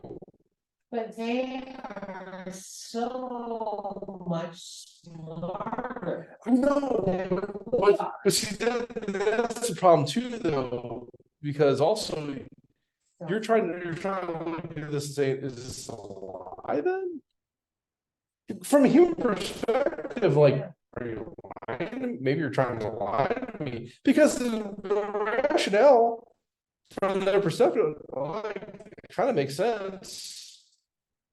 You're talking about freedom. All you're trying to do is bring us, let us be free too. And you're doing that in the way you did. Well, but see, that's the thing. It's like, well, are you really trying to free me? Or is this sour grapes? Or do you really think you can win? Do you think the battle's still raging? Because the mindset you have to have here is that, well, look, if we believe God is who he truly is, meaning this omnipotent, omniscient, highest form of being that you could possibly have. And he has total control over all of this. Then how are you going to beat him? You can't. That's the rational understanding. But also too, that usually people who are possessed, that's the problem. They don't have that understanding. Yeah, no, I'm talking about the demon. Yeah, but that's why it's so tragic. Because it almost like brings you to pity. It's like you think you're gonna Oh, And well, they know so much more than we, yes. we know we can't. I mean, by By our ourselves. way. Oh, sure, right, of course, right. But see, maybe that's even a bigger form of jealousy, especially for those of us that actually know better. That's what it was about. It is. But see, that's what I'm saying is that, Because Jesus was gonna become. but see, then that's why it's such a tragedy, and it's actually almost kind of laughable that you're saying, okay, you're telling me now again, you're of a higher intellect than me, but I know what we understand God to be, or who we understand God to be. And if my logical conclusion of that is if that's the case, you can't. There's nothing you can do to me or to anybody else that actually gonna let you win this battle. So why do you want me to follow you? Souls. What's that? They can win souls. They can. Now, wouldn't God have compassion for a mere human being who was tricked? I understand you can, be possessed by using a Ouija board. You So can so open a door. so here's the thing, though, right? Again, it comes down to a willful act, right? Yeah. So if I were to tell, and this is kind of where I think the difference that if I were to go to tell, let's say the seventh graders over here, say, you know, guys, stay away from Ouija boards. My father, well, you know, it's not that it can be fun in games, that's true. But the thing about those things is that we don't really know exactly what comes across. There could be something there. That's the whole thing. There could be, Mhm. but we don't know because we don't have that knowledge. Mhm. And so the logic would tell us it's better to just away from it instead of with the potential of letting something evil in. Isn't that gonna make those kids more curious? But see, that's the problem, though, right? Because now I've told you the reason. You now have full knowledge of why the church sees what she does. But I have a 12-year-old brain. Right. Great. But you still also have a reason. And so if you still choose to say, yeah, father, whatever. It's just fun and games. Yeah. I mean, what are the odds? We had no idea. And when a friend had one, so she bring it over every once in a while. And we just get the thought, Mhm. we moved it. No, I didn't. Right. Yes, I did, and that. But that point too, it's not.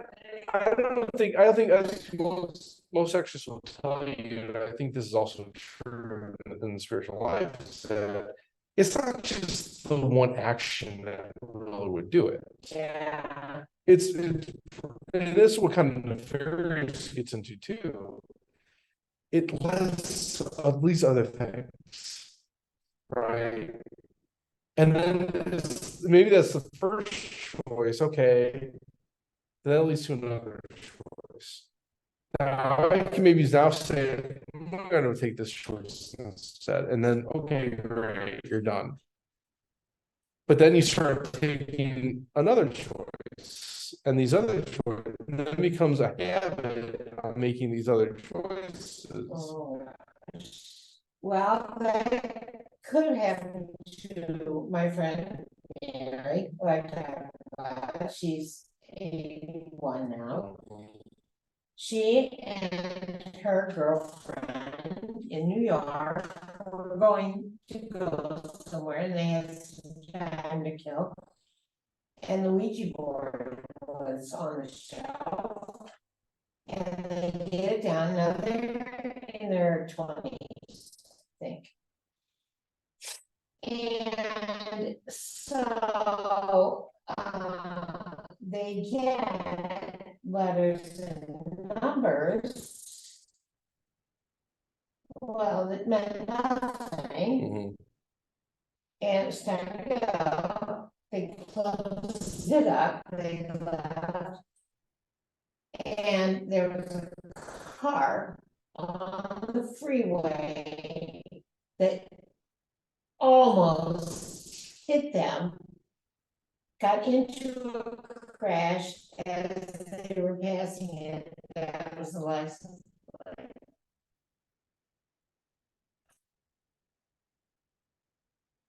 Now, what good would that have done them if they didn't see the car coming or anything? But it could have made her think, oh, this thing knows what it's talking about. I'm gonna try. Trying to get, yeah, Like oh, I wow, did today on Right. Friday. exactly, oh, yeah. I gotta That's kill what I'm saying, I mean, that's the whole point, is that, I find that the reason she was not in the accident because she, They had no idea how that could have connected that Ouija board telling them that. Because the guy comes zooming by. But just the coincidence.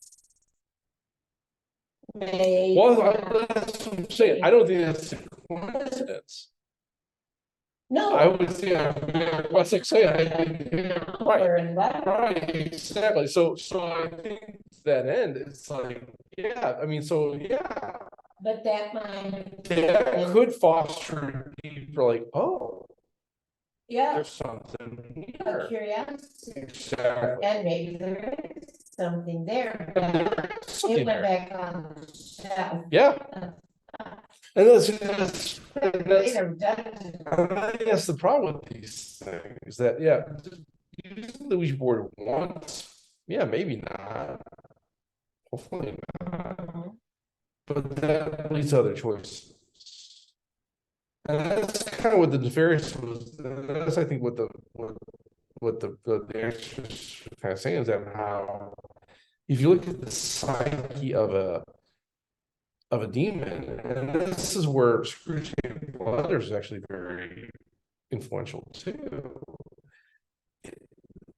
It's not about that first choice, it's about the choice leading up to that and the choice after, Mhm. and then the next choice after that. And that you always have control of your will at these moments. Well, You have that's control, it. exactly right. You have the opportunity to say no at any moment, Yeah, and you don't. And so to your point, well, wouldn't God have pity? Yeah, I think you would. But even in that perspective, there has to be some level of contrition. But if you've let yourself go to the point where now I've given control over this entity, yeah. it's not mine, I don't now have the opportunity. Well, I guess I should ask Mary, did, well, kind of scared him. But I said, did it make you think it was nefarious? that it was? Or did you just think it was so weird you didn't want to? Yeah, 'cause there's two ways to look at that, right? Either that's a demon telling me how I'm gonna die, Yeah, or maybe that's what I'm trying to say to me. maybe it'll tell me the lottery number. Right, right. And that's why it's such an interesting tool, Yeah, because it is sort of, you could make your own different conclusions based on that. but it's sold as a game. I know, and that's that's the problem. So, That's a problem. well, I told you about Brandon, who I just worked so hard to evangelize, he moved away. Well, he stopped working at Panera. I think we'll get together. Anyway, he was listening to one of these sermons or whatever with an exorcist. And and he said, you're like this. He said the exorcist said that many times Mary shows up and it's over. Oh, sure. Sure. You can't stand against the king. You can't stand against the queen either. It should just show up. Sure. And the whole thing is over. Right. And I said, she's your mother. Yeah. She's your mother, Brandon. But with everybody I talk to outside of the faith, and with my grandmother's funeral, I always told there'll be a little spark of curiosity. Oh, sure. Or I remember that. I want that again, or something, people were Oh, yeah. I mean, away. again, we're talking about this afternoon a little bit about, That looks angelic. yeah. No lines. But I think we were kind of talking about this today a little bit earlier about when it comes to these things, that's kind of I think the struggle we all have, and whether we're talking about and really we're talking about it is ministry, evangelization. That oftentimes when it comes to these things, I may not see the fruit. Yeah, you told me that, and I have a real hard time with. I get it, because I mean we want that, right? I mean, I was talking to one of my friends on the Respect Life Apostolate. She's getting she's going through her master's in I can't remember if it's psychology or maybe it was I don't know, she's dealing with like from therapists, right?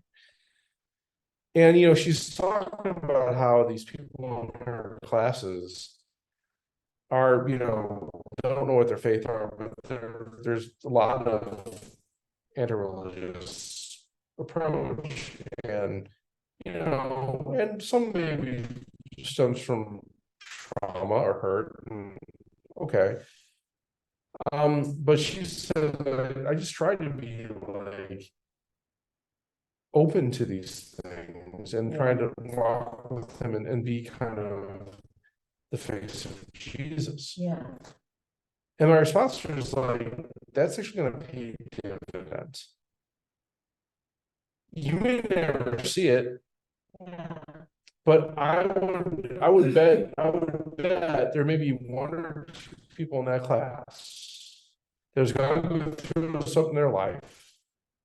And they're gonna look back and say, man, that person, boy, she was always very joyful and happy. I wonder why. That's it. about me. Don't be so sure. Sounds like it's awkward. But People recognize the metal. but personalities do interact in some ways, right?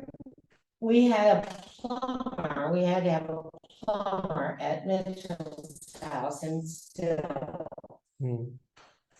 crazy. I said, when my brother went to heaven, he sent his car and his plumbing to hell. But I know, I believe this, I mean, as far as evangelizing people. Like what saying, what you say to them, what you do, how you act. It may not be apparent at first, but because God controls all this, He controls hearts, ultimately, God. Maybe 5 years from now, or 10 years from now, something like you're saying, there be a spark. And we're all of a sudden that they'll be opening, oh yeah, I remember doing this thing, this 5 years ago, a long time ago. But it'll resonate. That's be some experience they have in their life. yeah, Where this would make sense to them. May not be right away, it might, might be years later, but it will resonate somewhere along your life. and I told Brenda, I'm just gonna sing to him. Good, Yeah. good. Well, St. Ma's a great example of that. Well, yeah, she is. I mean, she got St. Augustine started behind you. Maybe that's the same. What was saying, wasn't this prayer something like, I want to do God's will, but not to. Oh, no, it was, Give it to all. no, Lord, give me chastity, but not yet. Yeah, Yeah. Yeah, Wait a little right, while. yeah, right, yeah. Doesn't always work. But with these young Mormon girls, so like I said, I grieve over their youth. I mean, they're 19 and they're so enthusiastic. I admire their enthusiasm, but that is off the rails. But I always, we always have nice conversations and I give them as much as a creed as I can. And that sounded like a bully, but one of the things that I always say is, I just hope in your lifetime you experience the Eucharist. I said, there is no religious experience. None. None. Even an apparition shouldn't be as important as that. And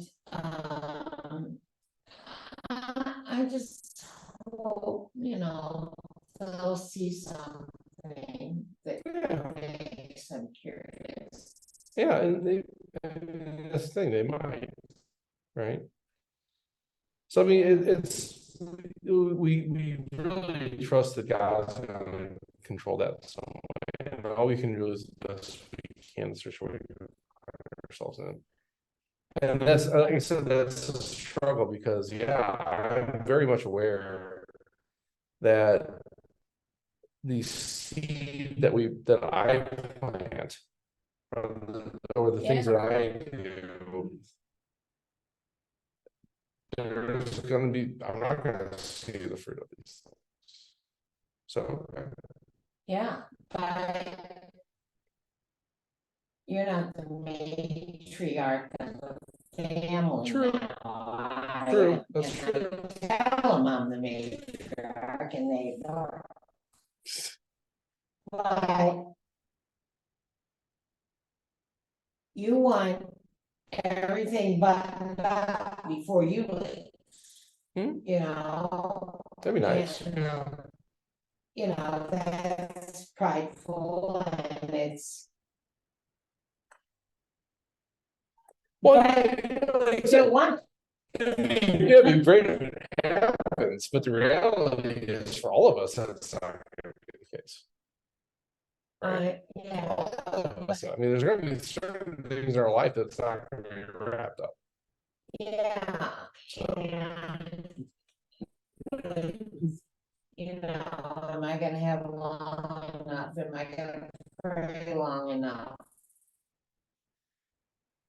To Yeah, that's, bring all to be instrumental, to Yeah. be inspirational.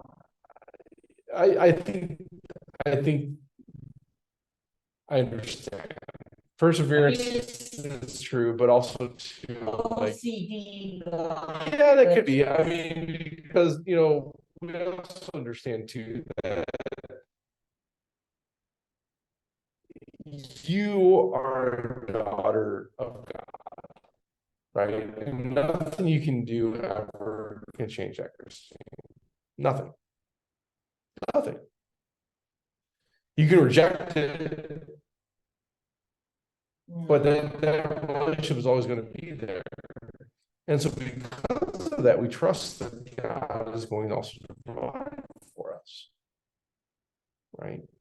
Yeah. And so, yeah, now you're saying And everybody it's yeah, it's good. It's good you're putting your marriage in now, but also too, think of it this way. I would be a much better intercessor if I'm with him. That's true. So in that case, all right, I'm gonna do everything I can to make that happen. Trust that God's gonna provide those opportunities. That I'm with him. I know that he's not going to deny me anything because I'm with him.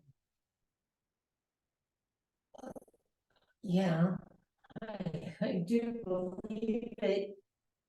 But I wish he'd do it my way, know how to. Well, that's the truth. You know me. I know. And that's the problem. He knows better than you do. That's really the issue here. Right? And So, yeah. when I pray, in fact, I told my mom on her deathbed, the Blessed Mother is going to be proud to embrace you as a heroic mother. And I picture my dad and Saint Joseph working for us. Yeah, wonderful. And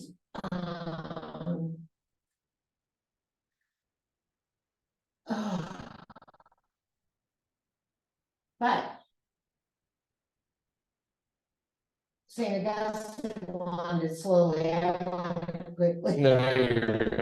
I hear you. Well, good. Any other questions? Before we wrap up here? I saw a picture of you. Oh, I was trying to find it, but I couldn't when I was reading when I do my rosary. Mhm. Sometimes I like to do, they have these like, uh, you go like luminescent mysteries, and they'll have like, Oh, was this what I was doing when I was a seminarian, when I was doing the, It's a nice, long. yeah. There was a picture, one here, a lot of these, stuff here. Is Father Mark, you were saying, where you were doing like the rose. What, okay, so when I was a seminarian, the Archbishop had seminarians,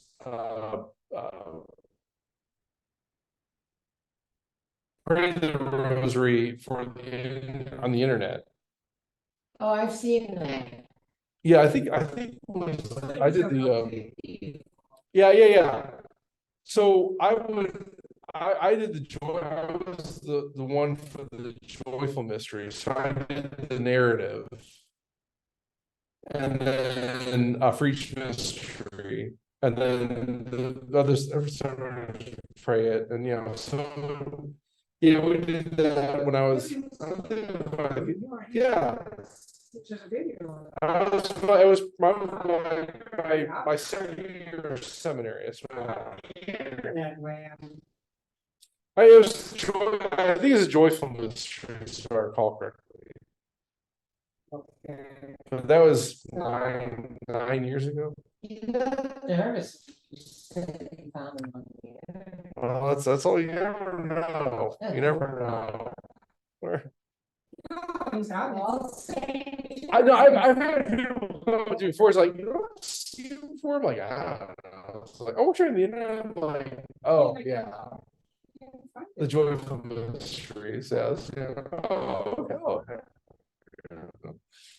It's like, I think it was through Henrik. Henrik, I think. And- produced, I've seen it. Pray the rosary with. Archbishop Paul. it's a big deal, like, Yeah. But I haven't ever looked because I'm usually going to sleep. And I have to apologize. I don't finish this rosary, and then when I wake up, I try to remember about how far along. There we go. if you get everybody say the rosary once a day, I think this will agree. That's very true. Really do. But that's back when I was I was young and handsome. Yeah, thanks for coming, Paul. All right. Well, everyone have a great night. We'll see you all next